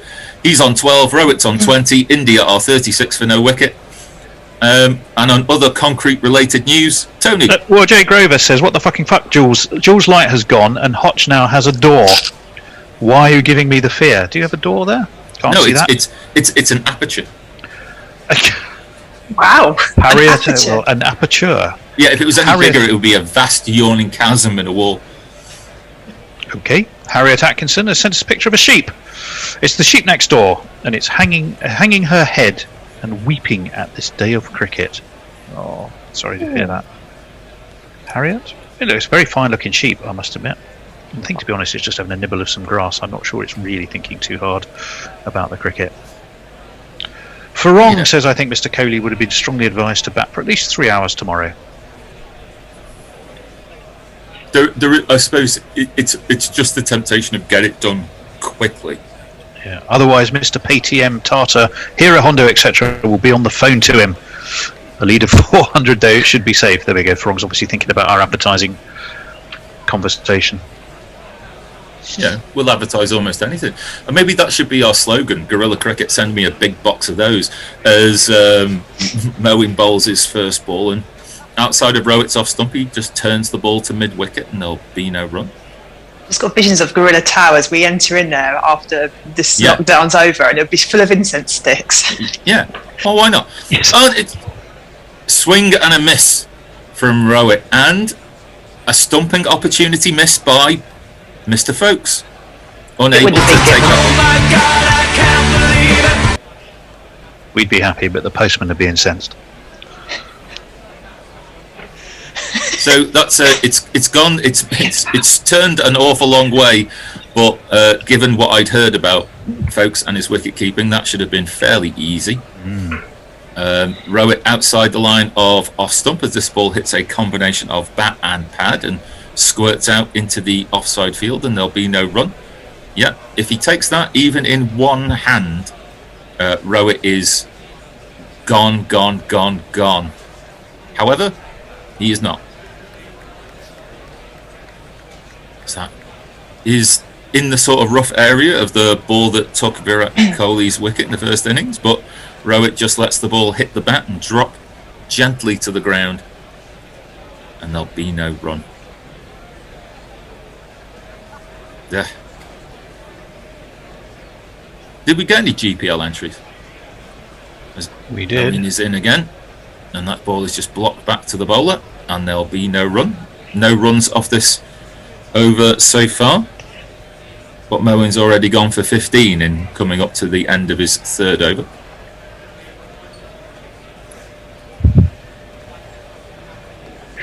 Oh dear. And Rowett again looks to try and cut a ball that was probably too close and definitely too low to be able to cut, but it's gone through Folkes again, and that will be a bye to end the innings. Tony. Uncharacteristically messy from Ben Folkes. Sloppy. Leah says, I'm thinking of hypothetical diamond ducks, as you do. Can you think of a better one than stumped off a leg side wide in a hat trick? No, is the answer. Jay Grover says, I'm watching you, Al, and am very scared something will rip you through that doorway. I'm a fear man. The only thing that's going to make me go that way is my desire to go and make myself a cup of tea. Ooh, that's a good thought. Mog says, bit of a thriller. Oh, sorry, go on. No, I was just going to try and put Jay's mind at ease. Mog says, bit of a thriller developing in Bangladesh. Dr. Dan has sent one of his colour pictures. Oh, impression of Rohit Sharma opening India's second innings account with a 2-leg at the Chittambaram Stadium, Chennai, 14th of February 2021. God, he's very precise, is Dr. Dan. Beautiful picture. They always are, aren't they? Indeed. To twit to woo Easy for us to say. Well, whether that's clearly some sort of owl reference and/or the woo of for Valentine's Day. Hello from Rainy Parle in South Africa. Marvellous. My kind of cricket commentary, references to The Thing and the Crocodile Dundee. Great stuff. Just the thing to take your mind off the cricket. We're watching this last ball again. It does keep low, but he was moving backwards, folks, and I think that's what did for him as Leach begins his 5th over with a ball that's just squirted out onto the offside field, and there'll be no run. One thing I was impressed about with Folks was that he didn't move forward or backwards in the first innings. Everything was side to side. He did very much to keep the same plane. As this ball is worked away to the Stuart Broad sighting. Fielding behind square on the offside. There'll be no run. Whereas there he was moving backwards, and I think that's possibly why that error occurred, although I'm probably horrifically wrong, as that ball pitches and turns sharply and takes Rowett to outside edge, but there is no close fielder in for such a shot, and so it goes harmlessly backwards of square, and there'll be no run again. Is this the England plan then? Take time out the game, defensive fields? No idea. Rowett looks to dribble the ball down past Stuart Broad. He cannot do it. The ball comes back in. I do apologise. It's not Stuart Broad. Oh, dear me. What am I doing? Doing that man a disservice. I think it was Ollie Stone. When you see one white-brimmed hat, you think you've seen them all. As a mistimed shot to mid-wicket, only it results in a ball going back to the bowler with this 5th ball of the over. 5 dot balls so far in this over. India 37 for no wicket, leading by 2-3-2 in this 3rd session of the 2nd day. Leach in. Rowett just leaves that ball alone, and that's the end of the over. Tony, some tweets by Cobb. Yes, indeed. Leah says, a fine-looking sheep. Then she references a race who might have a propensity in the general sheep-like direction. Mog says, "Oh, Tony." Now, I don't know why. Is that an exasperated sigh of unrequited love? Is it something I said? Are they reworking the words of Mandy by Barry Manilow? Oh, Tony. Tony. I don't know. He just says, "Oh, Tony." Now, it doesn't even seem attached to another tweet, so I don't actually know what I've done to deserve that one. Mark, if that is not the beginning of a jingle that I have just given you there, gratis. I have a feeling it's an exasperated, "What have you said now, oh, Tony?" The point still stands. Moen in to begin his 4th over, and Gill again. Big stride forward, killing the idea of any exaggerated spin. Maybe a lesson for the 4th innings. I'll tell you what, Dhaka, it's all shaking down. So Bangladesh have 2 wickets left and need 68 runs. But who are the 2? Who's left in? Mahidi? Is it Mahidi? Mahidi's in. Where there's Mahidi, there's hope, I'm guessing. Now, we usually refer to the off and on Hayden, but I think what we've got here is the first short off Hayden. As Gill has tried to sweep this ball away, and it's gone over the top of Jack Leach. I said before that he was in that sort of long leg, square leg position, 25 to 20 yards in, and it's gone over the top of him, but not reached the boundary sponge. And so Gill will take 2. If he was riding the boundary, that goes. You could catch that in his hat, but it's just gone over the top of him. Just thinking that Stuart Broad's going to get that place in the England side where you have in the club side the person that you put in the field doesn't really do too much in the game, doesn't really contribute with the battle ball, and that's about it. Yeah. As this ball is a nice defensive shot by Gill, showed the full pad and the bat right behind it, and there's no run. Yeah, I think this is a short off Hayden position because it's not quite at the non-striker, it's closer. It's like 15, 16 yards away from the batsman. As Gill comes down the track, tries to hit the ball through mid-wicket. There's a short mid-wicket there. Shout out to the Bear. I know you're watching. And Rory Burns misfields slightly, lets the ball hit him, but there's no run.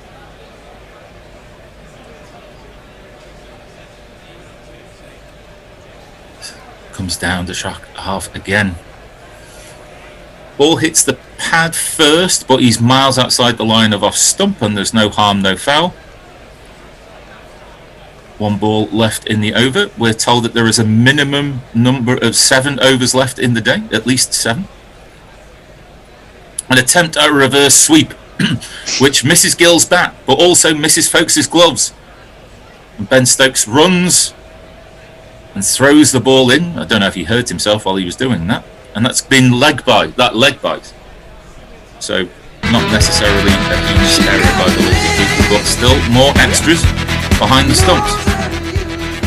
Mayank says, he's all over the Bangladesh game, 8 down, he said, for 163, which is what you were saying, Jules. 68 to win, 6 overs left, and in the day's play, this looks like a West Indies sweep. Jay Grover says, not wishing to fulfil any Yorkshire stereotypes here, but I'm going to clean up on the cut price chocolate on the morrow. Okay. He also says, Tony, we all just sigh you could do so much better. He doesn't say a what, though he might have been reading any of my school reports. Messi Joe says, this partnership is already higher than any partnership in the England innings. Well, yes, it is. And I'm afraid both teams have made it look like a different wicket to bat on, really. Yeah. And there's the mystifying contrast. There's been talk of a day, that this has been a deteriorating pitch. Is it even qualified to be a test pitch, etc., etc.? Discussed 25 marks, and India have come out and scored at about 4 and over. Funny how England won the first test and everyone stopped to, certainly any with English persuasion, stopped complaining about the pitch. It was a perfect 5-day wicket. And this one's a nightmare. Yeah. Depends which way which colour glasses you happen to be looking through, doesn't it? It's all in the eye of the beholder. As Leach will continue. That's on this really good, just probing outside off stump line, but slightly too full. Gill's able to just push the ball back to him, and there'll be no run.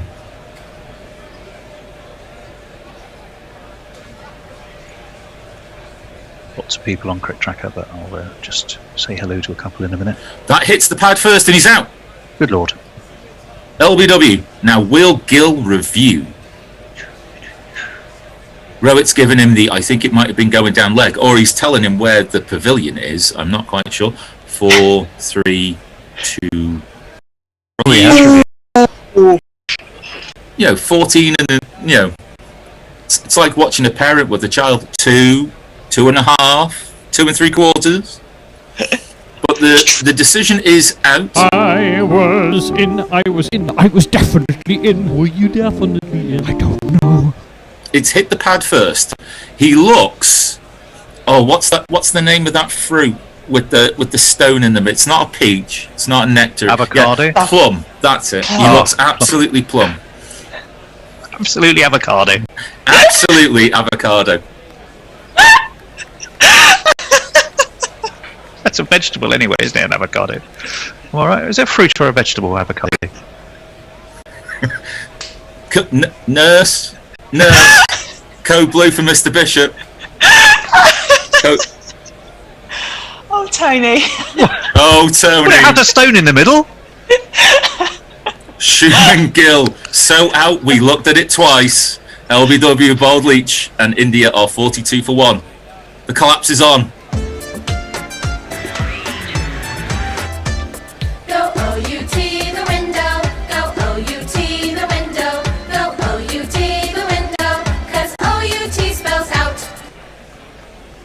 It's been a long day, hasn't it, Tom? And it's not even the afternoon yet. Well, Leah says in honour of... It is a fruit? Yes. Right, thank you.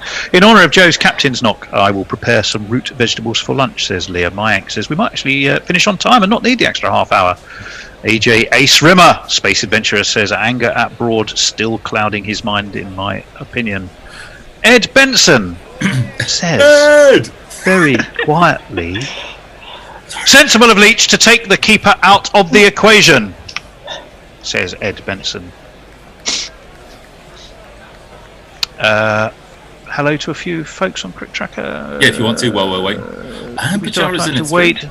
Amrit Singh, Suraj Mishra, Dhanraj Gurjar, Akushbu Kashyap, Rajan Charazia, Rahul Rathore, Julian Troisi, Manish Taylor, Kaish Raza, Amrit Singh Rajput, and many more. Welcome indeed. Welcome to the revolution.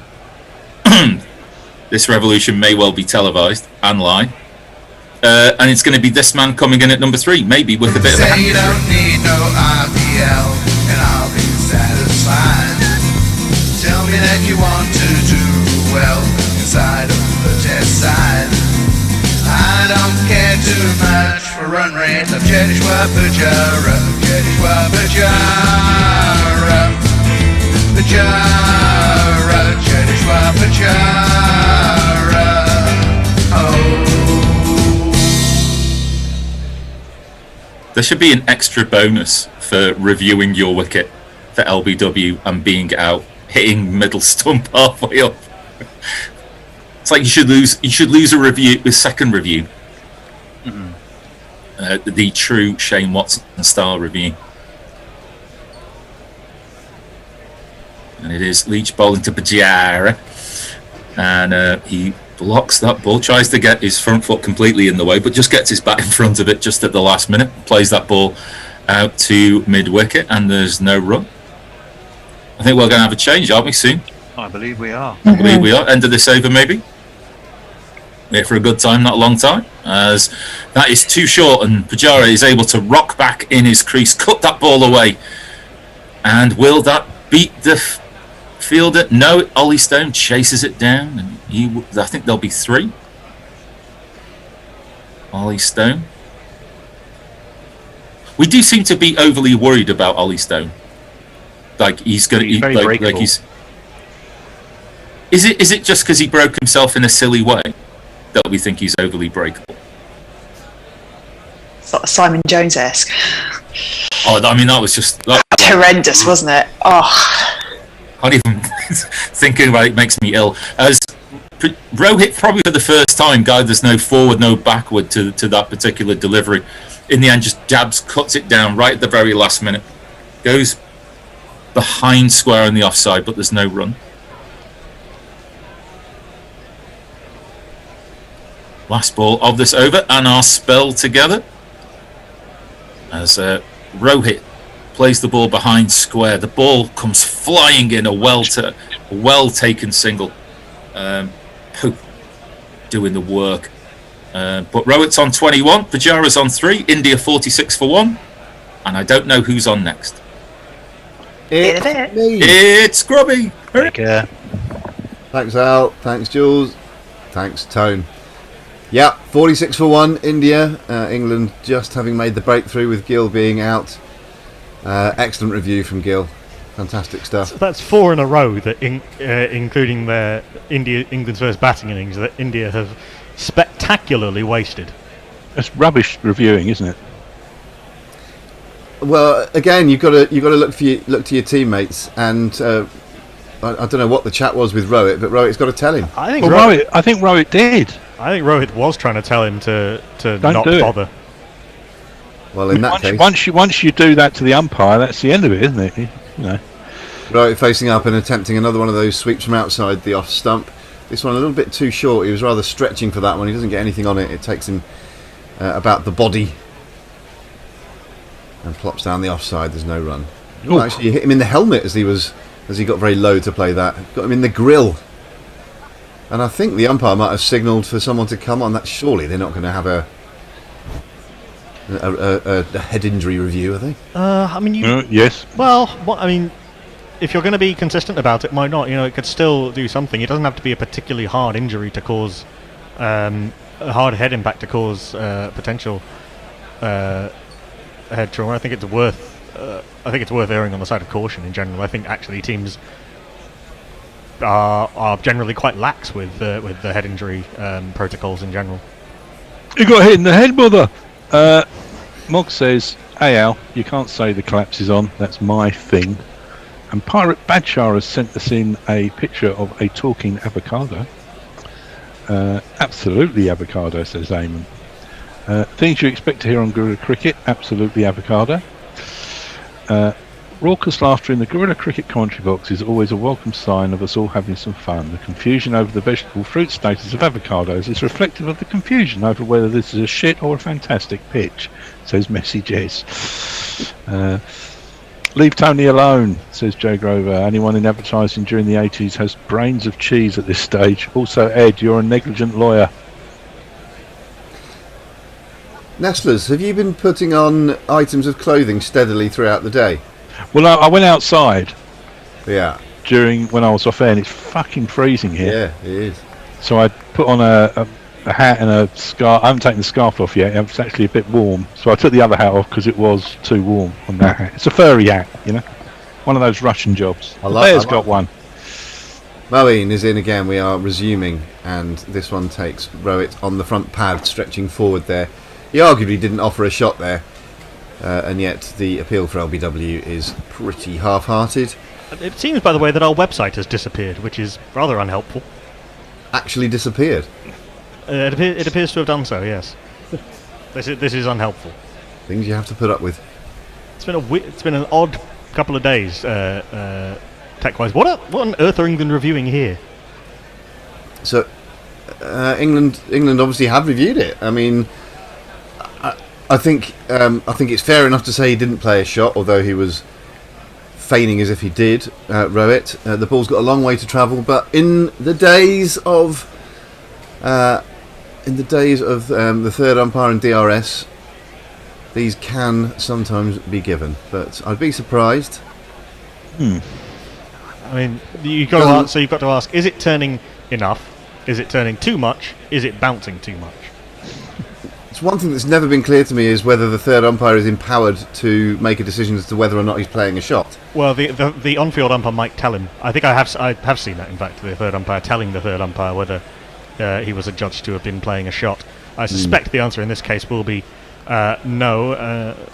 Cheteshwar Pujara has been done like this a couple of times. Rohit Sharma doesn't normally hide the bat behind pad. It was a very late decision to review.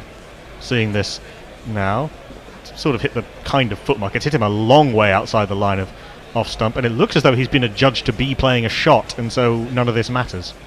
Really? Well, that's an astonishing decision. He's hidden the bat so far behind the pad. I mean, this is the sort of thing that batsmen used to do regularly in years gone by.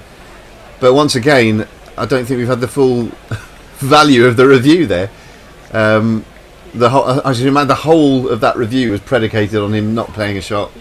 Yeah. So, can you legitimately argue that he was playing a shot there? I mean, I don't think so. Maybe. I don't think it was hitting the stumps, but that's an entirely different question. Well, we haven't seen that yet.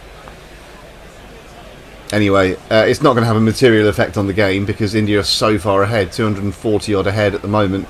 They will bat for the rest of today and into tomorrow, no doubt. Another sweep there from outside off. This time it reaches the man at backward square leg, and Rowett, probably mercifully for him, temporarily is off strike. He's had a fair bit happen to him in recent times. But again, I'm not wholly convinced by the third umpiring, or the umpiring generally here, because that to me looked pretty clear cut that there was no shot being played. But there we go, we'll move on. Pujara's on strike now. He has 3. Rowett at the other end now has 22. And India are currently 47 for 1 in their second innings in this second test match in Chennai. Scoring at a pretty good lick here as well, just under 4 and over. Not that they need to get a huge move on, because we've had just over half of this game and India are right in control. This over's taken an absolute eternity to go through one way or another. Still half of it to go. And Moeen eventually comes in to bowl the 4th ball of it. Pitched outside the off stump, and a little bit of bounce for him and turn there as Pujara comes forward, and by a combination of pad and bat steers it into the offside defensively, and there's no run.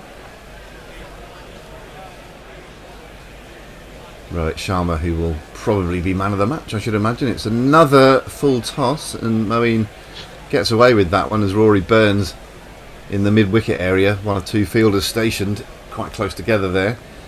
Dives away to his right to do some much-needed fielding. As I say, that was a full bunger, so a bit lucky to get away with it. But here he is again to complete this interminable over. If that's not an oxymoron. And this is defended off the back foot by Pujara into the offside. It remains 47 for 1 at the end of that eventful 13th over. Sally R56 reckons the out jingle needs an update. She suggests because out spells avocado. Leia tells us there's a paranoid vegan chef in Germany who lately has been getting into right-wing politics, so he is often mockingly called Avocadolf. Avocado? Avocado? Yeah. Farong says 3 overs remaining, Dakar 60 required, 2 wickets remain, and not an avocado in sight. That, by the way, that is now 3 balls remaining on day 4, so there is an entire day tomorrow. Bangladesh 188 for 8, need 43 more to win. Mehdi Hassan, who was the hero of the hero of the first test until Carl Mayers basically did his thing, is still there, so there is still a chance. Could be a cracker.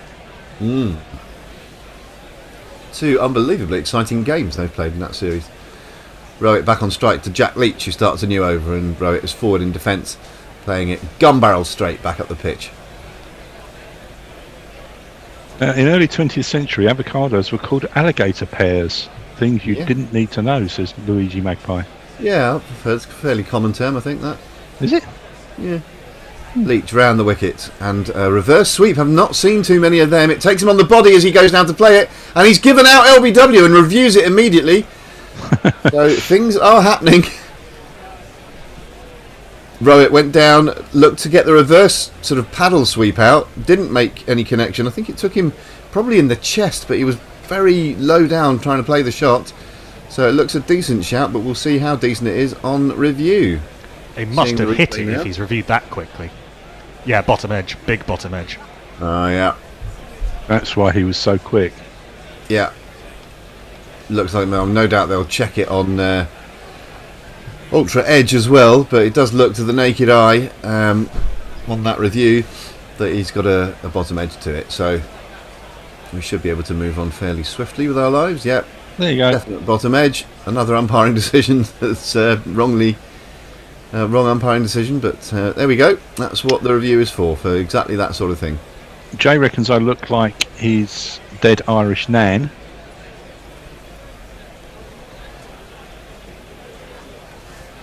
Is that like Stuart Lee's imaginary black wife?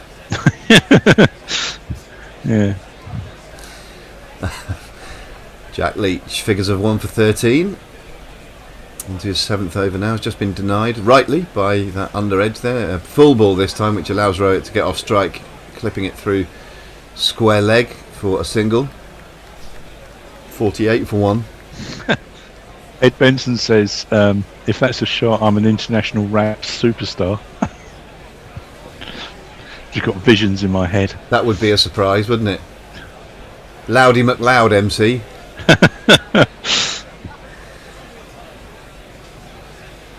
And the Furious Neighbour crew. Leach round the wicket to Pujara, who thrusts a pad at this one. And definitely no shot offered there. Bat was nowhere near. And the ball trickles down to backward point. Got a slip in place. We've got a silly point. Got Joe Root desperately trying to rally his troops, but failing miserably to hide his lingering disappointment. Leach comes round the wicket once more, and Pujara is forward in defence, just dabbing it down in front of him, and there's no run. You got a wicket, mother. Rooty's got a wicket. What was the ruling about Pujara and how long he had to wait before he was allowed to bat in this game? Because it's an external injury, there is no the rule does not apply. There's no ruling. That seems fair enough to me. He's back in his crease and slapping this one expertly backward of point. It was just a tad short from Leach. Good footwork from Pujara and 4 runs. It's Nissan She. It's Nissan She. Plays that shot really well off the spinners, Cheteshwar Pujara. It didn't go right back in his crease that time, but gets back quickly, reads the length quickly, and has a lovely fluent flow of the bat. and had Pope hopping like a hot cross bunny at silly point there as that ball whistled past him. So 52 for 1 is the score. India reached their half century thanks to that shot. 14 overs have gone in this innings, and the shaven-headed, massively bearded Moeen Ali is going to start a new over. He's going to be bowling to Rohit Sharma. A slip in place and a longer short leg, if that makes sense. Down the pitch comes Rohit. It just balloons up off his pad back towards the bowler.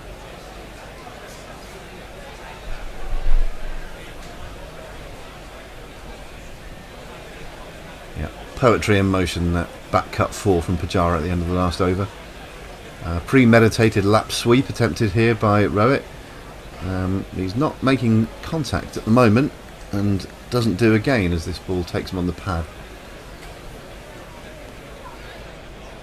But the damage that he inflicted in the first innings is match-defining damage.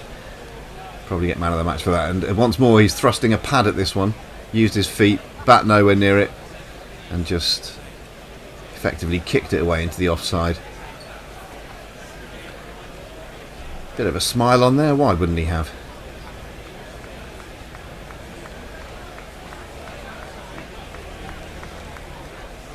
Moeen in once more, close to the stumps. Another premeditated sweep. Fetched from outside off. Dominic Sibley does the fielding, running in from the mid-wicket boundary. And another single to Rohit.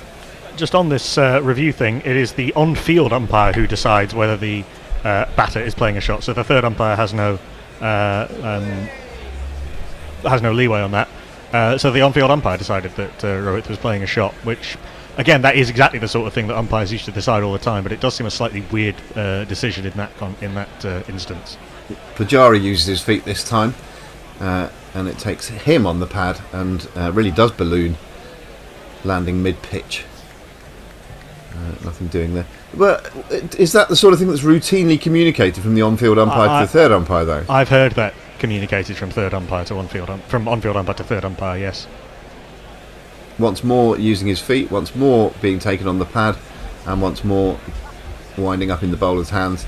That completes the over. 53 for 1. Nestlers. Johnny says, if my dead Irish nan met my fictitious black wife and my very much alive mother, well, Knackles the classicist, I'll have to ask him for advice.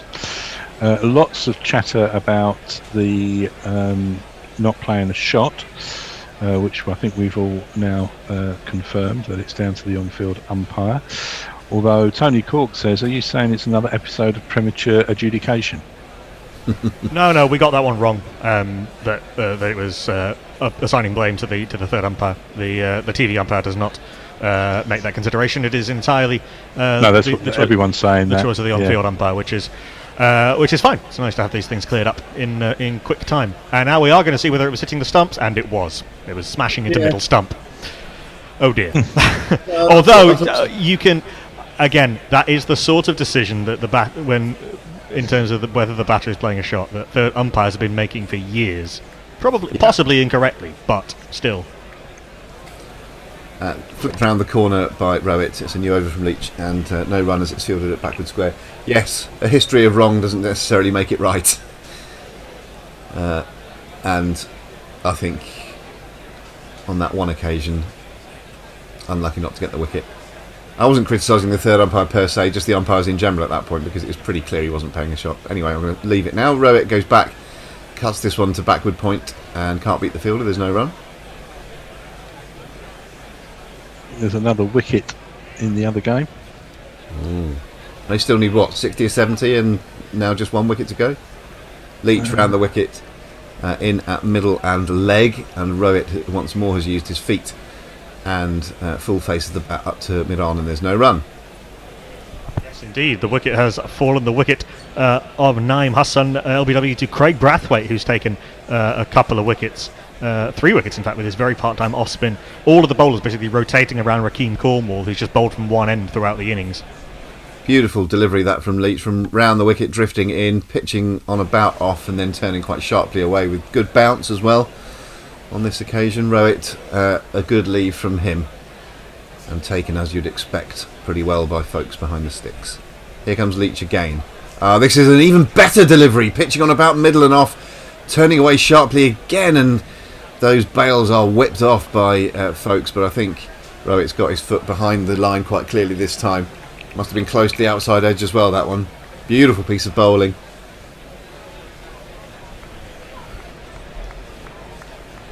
Actually, more like sort of middle and leg, that one pitched, and really gripped and spun. Beat the outstretched attempted defensive shot. He's not miles behind the line, but he is behind the line today. But a smart bit of work. And good over this from Leach so far. Does look as though we won't need the extra half hour. There's 2.2 overs remaining in today's play. Of course, you lose 2 for the change of innings. Seeing this replays of this stumping in the first innings that caused a minor amount of controversy. Not least among all of us. Always good fun to have a discussion about these things, a friendly and yet strongly worded debate. So, Rowett rightly survives whatever review we've just seen there. I think it was an umpire's choice review. Leach is going to complete his over to Rohit Sharma, who's had some interesting times out there in the middle in recent overs. Full delivery. Rohit has taken a step down the pitch and driven it to extra cover where it's fielded. That does complete the over. It's 53 for 1 after 16.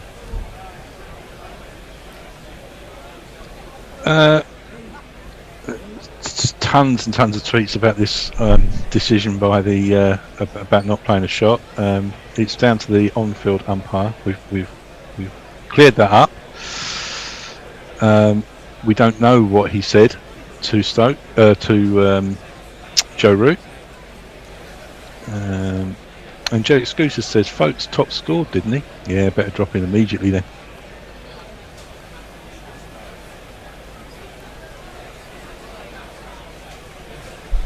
Yeah, so India, no need to do anything silly, no need to go scoring at a ridiculous rate to try and set a declaration target, because there's so much time left in the game, 2 and a bit days to be precise. Well, it's not that precise, but over 2.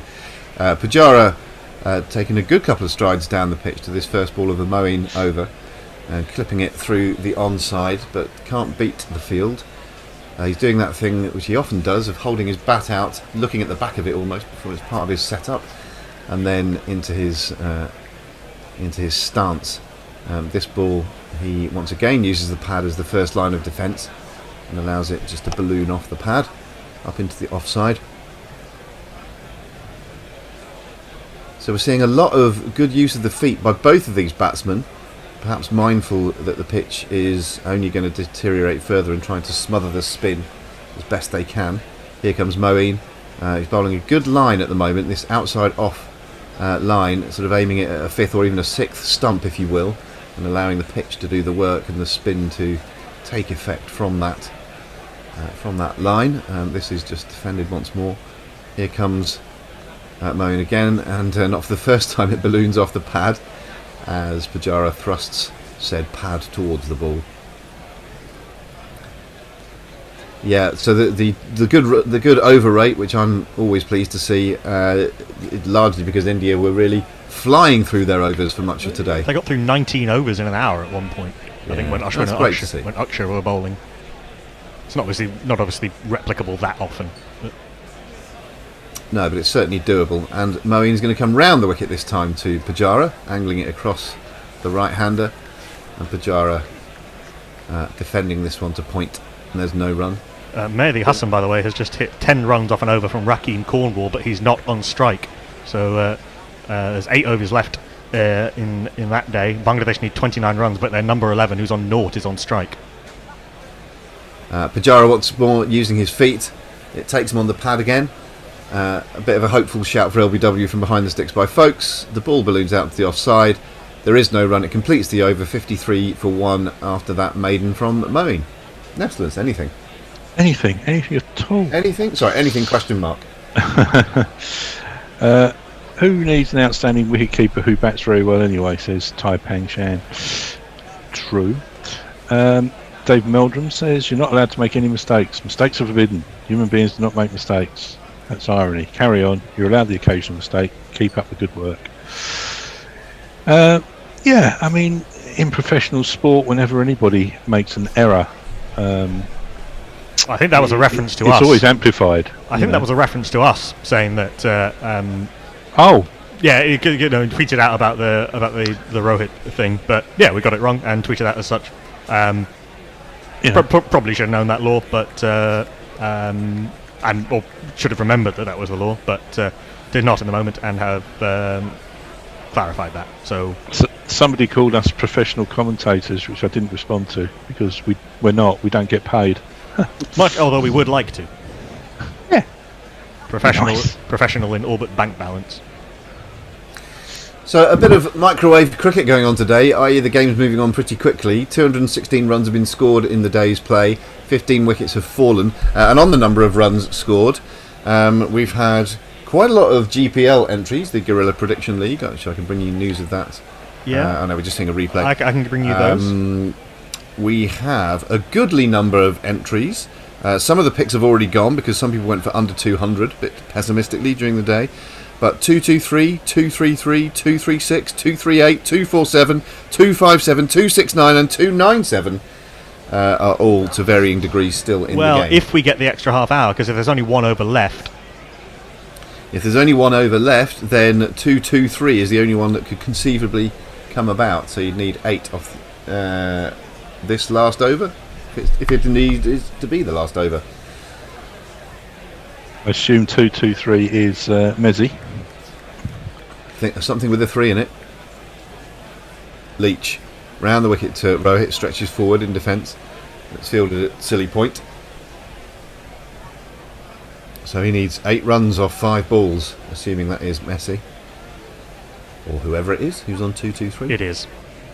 When I enter the GPL, I quite like to go for some numbers ending in a 3 just to. Yeah, it's confirmed the last over before stumps. Defended once more to the man at silly point by Rohit. So 4 balls left in the day, we think, unless Leach really flies through this over, in which case there might be time for one more, but I'm not sure that's going to happen. It's not often we have a the end of a rotor not happening, isn't it? Because we were due to have a switch over. Well, perhaps that doesn't happen often. Defended from the crease this time, just half forward. Rohit. Bit of a change to his recent tactics, where he's been using his feet almost exclusively to each ball. Yeah, we've gone to 5 p.m. UK time. 5 p.m. India time throughout this series. A full delivery, which Rohit actually turns into a low full toss by coming down the pitch and clipping it to wide mid-wicket for a single. So that may be his work done for today. Just 2 balls left in it. Pujara remarks his guard to face probably the last 2 balls. Jack Leach blowing on his fingers, spinning himself a catch. Can he winkle one out before the day's end? Pujara studying concentration. Waits, 2 slips and a silly point in place. Back in his crease and defending this with a very straight bat into the onside. Final ball to be bowled. Jack Leach to bowl it.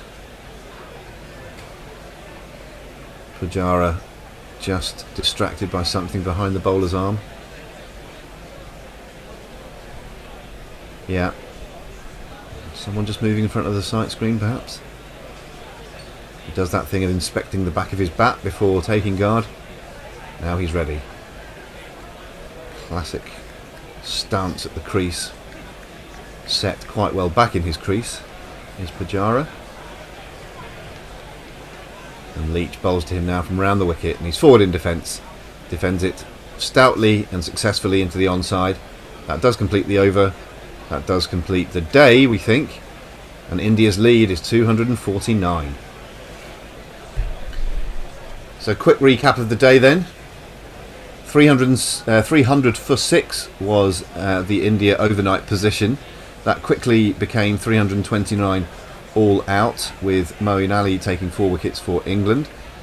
And then it's fair to say that India rattled through England with, not for the first time, R. Ashwin being the destroyer-in-chief, getting a 5-wicket haul. And England conceding a first innings lead of 195, I think it would have been. Since then, India have scored a fair old lick. They were going at 4 and over, a shade under that now, 54 for 1 after 18, so now back to 3 and over, but a perfectly acceptable scoring rate for the state of the game. 3 whole days left within it. And the lead has been extended to 249. So from here it's very difficult to see any other result than an India win. It's just when, I suppose. Could bat 2 full sessions tomorrow. They'll just let this innings play out, I should imagine, unless they're still batting by the first session of the day after tomorrow. But really a hopeless task seemingly for England, chaps. You can't say hopeless. You've got 3 more days to play. You have to play them. You have to try and find a way. England can find a way, perhaps, to either to try and take early wickets tomorrow and slow India down that way, slow the game down in some other way, and then bat a hell of a lot better than they did in the first innings, where they were, I think, tentative throughout. Where they went away from what has made them successful in Sri Lanka and in the first test. And I know the pitch is spinning more, and I know it's taking stuff out of the top, but this pitch is not unplayable. And you can't think like that, because then you've doomed yourself immediately. Yeah, you've got to play each session and improve on what you've done thus far in the game and see where that takes you. Just take it moment by moment, ball by ball, session by session, and see where that takes you to in the game. I wonder if, given that we were supposed to have another trio coming on and the day is finished so promptly, whether people would like to come on and do a mini review of the day, and I'll back out of the room if that's okay.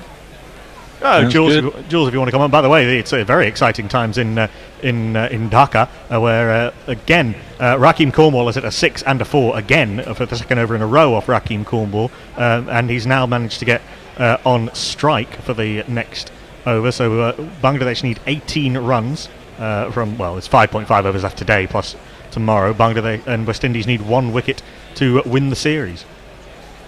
Sounds like everyone needs the extra half hour. Al, welcome back, my friend. I shall leave you to it. Thanks, everyone. It's been a pleasure as ever. Thanks, Knuckle. See you for the next test, mate.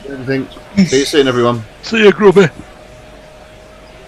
So we're doing this little chat through. I mean, Al, you've been here since the very start of the day, and quite a lot of yesterday. Your thoughts?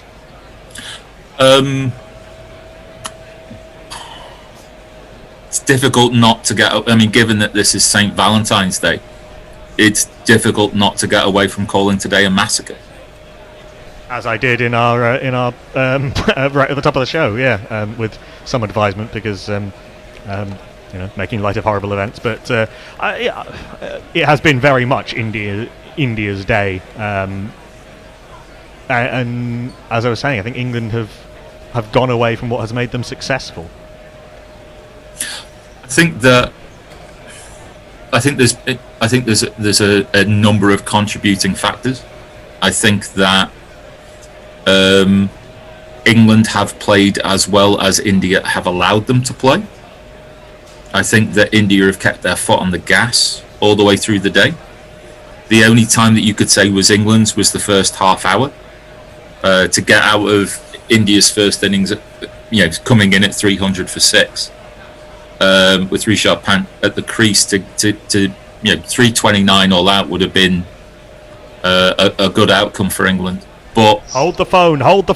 There has been a wicket in Dhaka. Mehdi Hassan has been taken by Rakeem Cornwall at first slip off the bowling of Jamel Warrican. Warrican ends with 3 wickets in the innings. He ends with 3 wickets for the innings. Rakeem Cornwall ends fittingly, given that he took 9 wickets in the match, and the West Indies have won by 18 runs. They win the series 2-0 in Bangladesh with a B team, a C team, a team full of with the absentees take longer to list than the current squad. A remarkable performance by the West Indies, beating Bangladesh 2-0 in Bangladesh. Fantastic performance.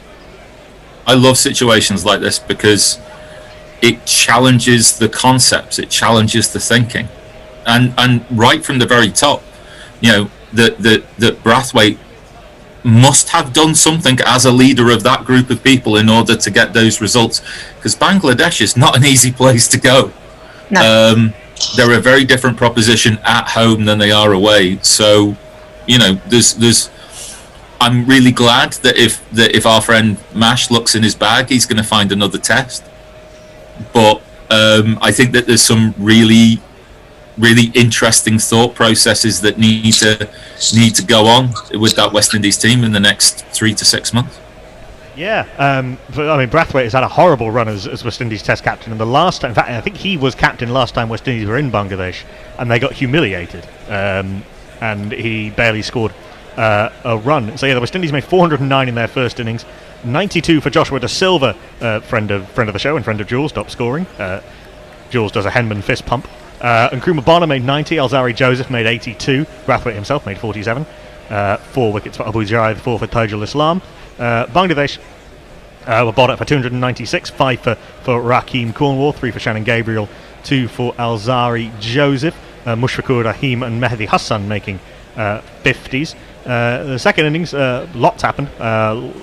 West Indies bowled out for 117 with only Nkrumah Bonner, John Campbell and Joshua Da Silva making double figures, Tajul Islam taking 4 for. And then in Bangladesh's second innings, they just kept losing wickets throughout in their chase of 231. Tamim Iqbal made a quick-fire 50, and then there were lots of scores and 30s and 20s and so forth, but eventually Mehdi Hassan was the last man out, caught at slip, Rakeem Cornwall taking another catch, his third catch of the innings to go with 4 wickets. Probably a man-of-the-match performance from Rakeem Cornwall, and Bangladesh bowled out for 213, and West Indies win the series 2-0. Jules, a coming of age in Test cricket for Joshua Da Silva.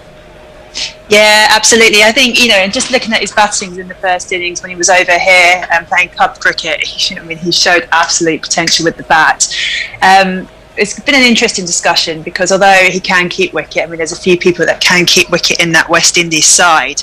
It's just whether they're going to score the runs. And I think, with Josh, with his age, getting more experience under the belt, he's, for me, I'm biased, but, you've got options there. You can have him as a wicket keeper or you can have him as a test batsman. And it's having that faith in there as well. So, no, it's great to see. Really, really chuffed for him. And chuffed for West Indies too, because I think it's showing, to some extent that there is youth coming through. I think there's been a lot of criticism of late that, certainly over the past few years with West Indies, that they kind of rely on the old stages. There's not enough depth to come through. And, I'm not saying there's loads. You probably need Mash on, but it is showing that there is potential and there are sort of young people engaging with cricket there. So it's going to be interesting to see how West Indies fare over the next sort of 5 to 10 years. Yeah, absolutely. There's it's almost de rigueur now to say that after every West Indies win, there have been a lot of false dawns. But there are signs of progress. There are signs of depth. There are signs that the first-class system is coming through. Incidentally, this is the second test in a row that we've ended up talking about England in West Indies Bangladesh for a lot longer than we've talked about West England India in some cases. We should just wrap up exactly what happened today to some extent. We did it briefly. So yeah, India added 26 to their 29 rather to their overnight score. Rishabh Pant, the man, not out. 4 wickets for Moeen Ali in the end. 4 wickets at an average of 32, but very expensive, particularly on day one. 3 for Ollie Stone, 2 for Jack Leach. England, then Ben Foakes was the only shining light really for England with his 42 not out, but the rest was a story of tentativeness and indecision and unclear planning and being spooked really by the fact that the ball was turning and taking bits out of the surface and bouncing a little bit. The thing that leaps to mind, the term that leaps to mind to me is self-fulfilling prophecy. How do you mean? Is that, you know, if all you've heard, you know, you've just put in one of, you know, a top 5 away performance in a test match to win the first test. We're all aware of how difficult it is to win a test, let alone a series out there in the subcontinent. And all you hear for a week is second test. The pitch is going to be different for the second test. You know, there were just hints of even sowing the seeds, you know, in some of the press conferences at the end of the first test. I don't want to say it's about the pitch and the ball, but and I think that I think it's got in some people's heads. But I think as much as it's about a lack of knowing how to be able to play the conditions, you have to hold your hand up and compliment the Indian bowlers. They're bowling. I mean, I know Ashwin took 5 wickets, but their bowling as a unit was simply superb. There was not a moment wasted in 50 odd overs. Not a moment. And there was no escape. There was no turning off of the valve, and there was just this feeling that you could see with each batsman that came to the crease. Jules, you saw it too, probably, the idea that, yeah, there's one with my name on it, and it was just a matter of, it felt like they were waiting and waiting for the inevitable, rather than the idea of being able to find a way to find a foothold back into the match. But I also think with England's batting as well, I mean, it was only really Folkes, for my mind, that was batting sensibly. So if you watched his overs that he played, he would watch the first 2 balls that he was facing. He would then go and sort of take a single, and then, you know, it was down to the other batter to play conservatively and play in a similar suit, or we could have, you know, protected the tail end of batters a bit more. But I just think England have gone out and tried to be, I think there's the doubt in the mind, there's also the will to be aggressive, and they've kind of, between 2 scenarios, their arse has fallen to the ground, basically, because they're just like, well, what do we do here? Yeah. I have a feeling, and it will be interesting to see how they fare in the second innings, whether they do just sort of, you know, they've got time in the match, even if India, for whatever reasons, are all out tomorrow, they declare tomorrow, there's going to be probably at least 2 days to bat. Take your bloody time, and just take it slowly. I mean, I do think, and I have to say, and I'm not going to get into some debate about this, I absolutely get why they've done the rotations, and I get why they've done the bubble. You know, there's a whole thing here with mental health as well, given the circumstances, the situation they're in. I do think it's a real tough gig for Rory Burns, for example, to come in having played no sort of competitive cricket, to go straight in and open for England in India, and that's slightly showing, I think, in his batting as an opening batter. I'm not sure how England could have navigated around that, but it is something that's going to play into this. And it is, you know, it's a real tricky balance at the moment when you're looking at cricket abroad, when you're balancing players, not just in terms of, I mean, you should be looking after players' mental health anyway, but also the systems with the bubble, how that operates, you know, how, you know, it's all unknown territory, but how do you phase a player in to get used to playing in subcontinent conditions? And I think it's, you know, there's a question for me there, particularly with Burns, I think, because he's been quite sort of low scoring. He's not been that dynamic in the field. And it's quite un-Rory Burns-like. But I'd be interested to know you guys' thoughts on that too. I didn't know if the website needed a review of the day, so I started writing it anyway. And what I wrote was that maybe this is sort of one failure too many, but it's one thing to be able to say that. You know, there are going to be people who know far more than I do who turn around and go, well, who'd you put in instead? And I've got no idea. I don't think Zach Crawley's the answer, because you just replicate the same problem all over again. I don't think Bairstow's the answer for exactly the same reason. So you look at it and you go, you've got 3 options and all of them seem to be wrong. What are you supposed to do? But are they necessarily wrong? But is it then getting the experience of playing in conditions? I don't think that Burns is wrong as an opener. I mean, I'm not Sibley's biggest fan, but I don't know, for a few reasons, but I actually think if you're going to invest time in the side, stick with them. But I think it's getting them used to the conditions that they're playing in, and I think there's the sort of thing that needs to be looked at. And to be fair, the England setup are playing with completely sort of unknown situations. It will be interesting, I think, for this summer. How, especially, I mean, it's looking likely. I mean, don't get me wrong, I'm a England fan and an optimist, but I think it's looking increasingly like this is going to be an India-New Zealand sort of World Test Championship final at Lords.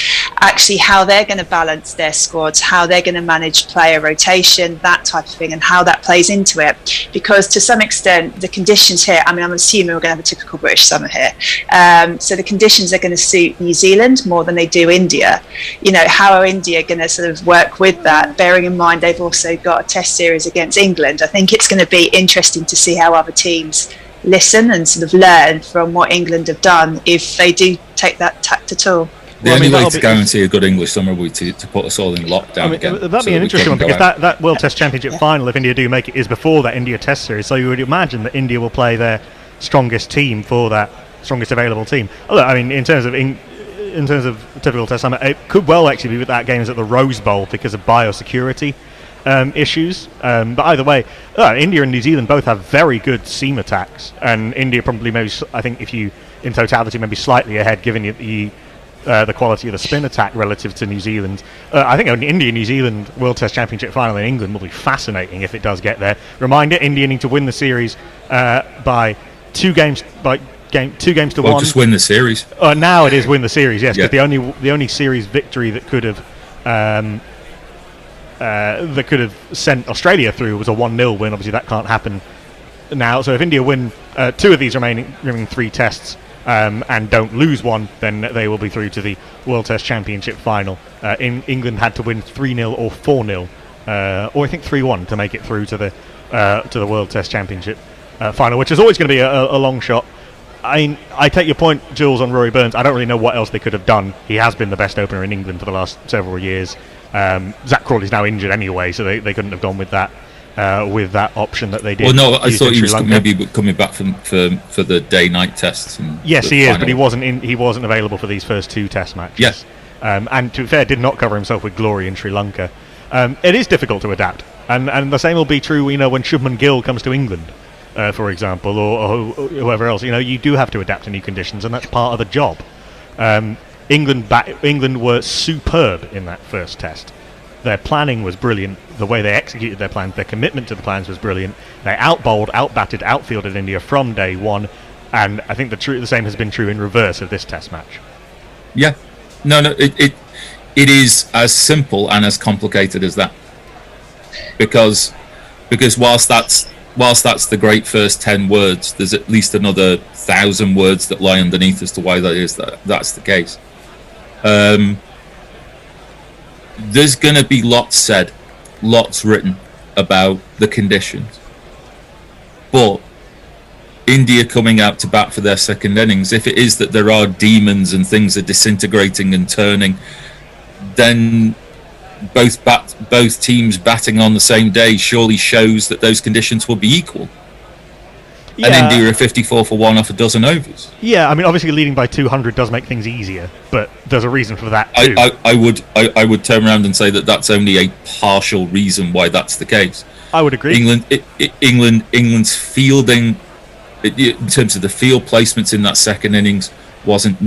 It was. There was no sense of an argument about that field. It was all. The way that we fielded, it's about a negotiation of how many runs do you want to lead by. If the pitch does for you, great, but we're not going to put any pressure on you. So just name how many runs you want to score, and we'll let you score them. I'm not sure that's quite true. Feels like it's close. Moeen was rusty. There's no doubt about that. Moeen, he sort of got better as it went on, and he bowled quite well this morning.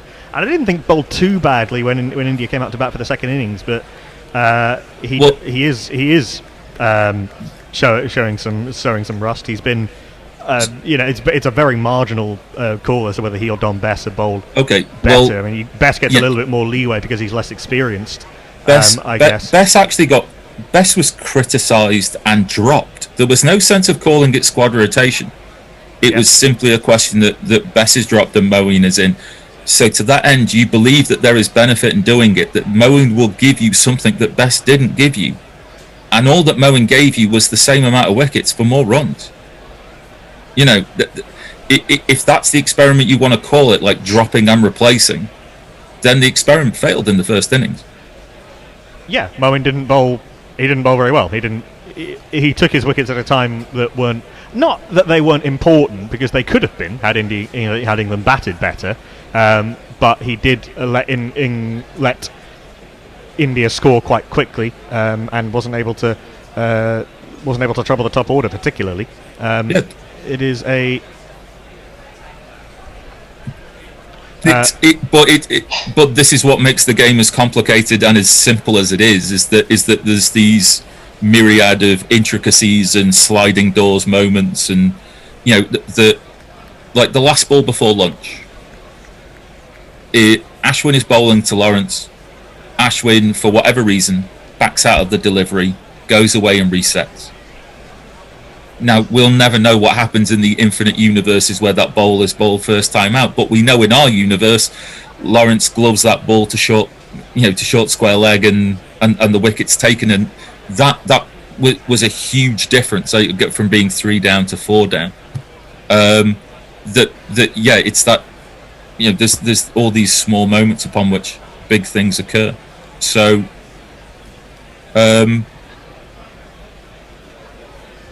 you go out and you act professionally, but I don't think there's any England optimist that would turn around and see anything other than the most likely outcome, which is probably the denouement tomorrow. I think Jules, do you reckon England make it out of tomorrow? I mean, it's not impossible that India bat through tomorrow. There's no time pressure on India, is there? Particularly. No, but they're in the position of being able to. You know, the game is what they want it to be now.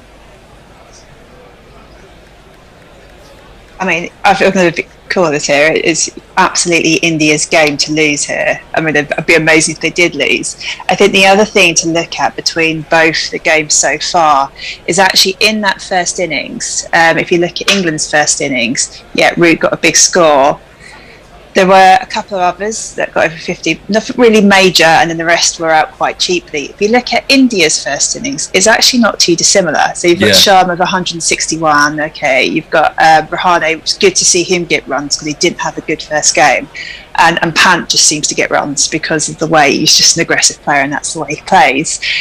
Everyone else didn't really sort of, you know, score runs, look like they're threatening, particularly sort of in the top order, and that's where you're thinking, you know, is this actually a test match which to some extent in this series is going to be dictated a little bit by how the toss falls, but also by the standout performances by individuals, and I mean standout performances by individuals scoring runs rather than as a holistic team performance. I mean, some people could argue that's been New Zealand's game for the past few years, but you know, it's that consideration that also may need to come into the balance.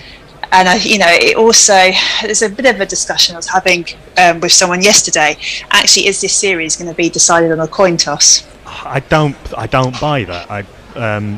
Root and Rohit both had to bat way better than anyone else on either side, and better than the conditions, frankly. I think, or better than anyone else managed in the conditions to get those big scores. Particularly Root. I mean, he was just, it was just extraordinary in that first innings in similar conditions. You know, batted through the best part of a day and a half on those pitches. I mean, aided by Dom Sibley as well. It's not completely on one person. And we've seen this year, we've seen a lot of test matches won by the team losing the toss. We saw last time when India were in England, when England were in India, we saw England winning a lot of tosses and batting first and scoring big runs. England, I don't think that it's completely win toss, bat first, win game. I don't think that is. You know, it might end up that way, but it doesn't. I don't think it has to be. we should we have been going on a little while, so I think unless we've got any final tweets, I think we should call it. It's probably me that's going to be on social media. This is where I'm going to just efforting, buffeting. Actually, I think it's me, so I can rattle through it. Just bear with me for a second. If you've got them there, Jules, I mean, I'm just about to get to them. So you might get there before me. It'll be a rush to get there between us. Let me see. Men with Ven laughs at us when we call ourselves professional. We did. Lad Saints don't think Root would have reviewed that if it had been a shot. I think we're done. Yeah, to be fair, we didn't. As much as we would like to be. Anyway, it's we close. We close today with India 54-4-1, leading by 249 runs in the second innings. We'll resume with Rohit Sharma on 25, Jiteshwar Pujara on 7. Join us when Hendo and Co will be back in the various hot seats. I'm not sure I have to use Tony running the game tomorrow. Anyway, you'll have a fantastic crew tomorrow morning at 3:45 a.m. UK time, and join us then for day 3 of this second Test match from Sherpok. Till then, from everyone here at Gorilla Cricket, goodbye. Bye.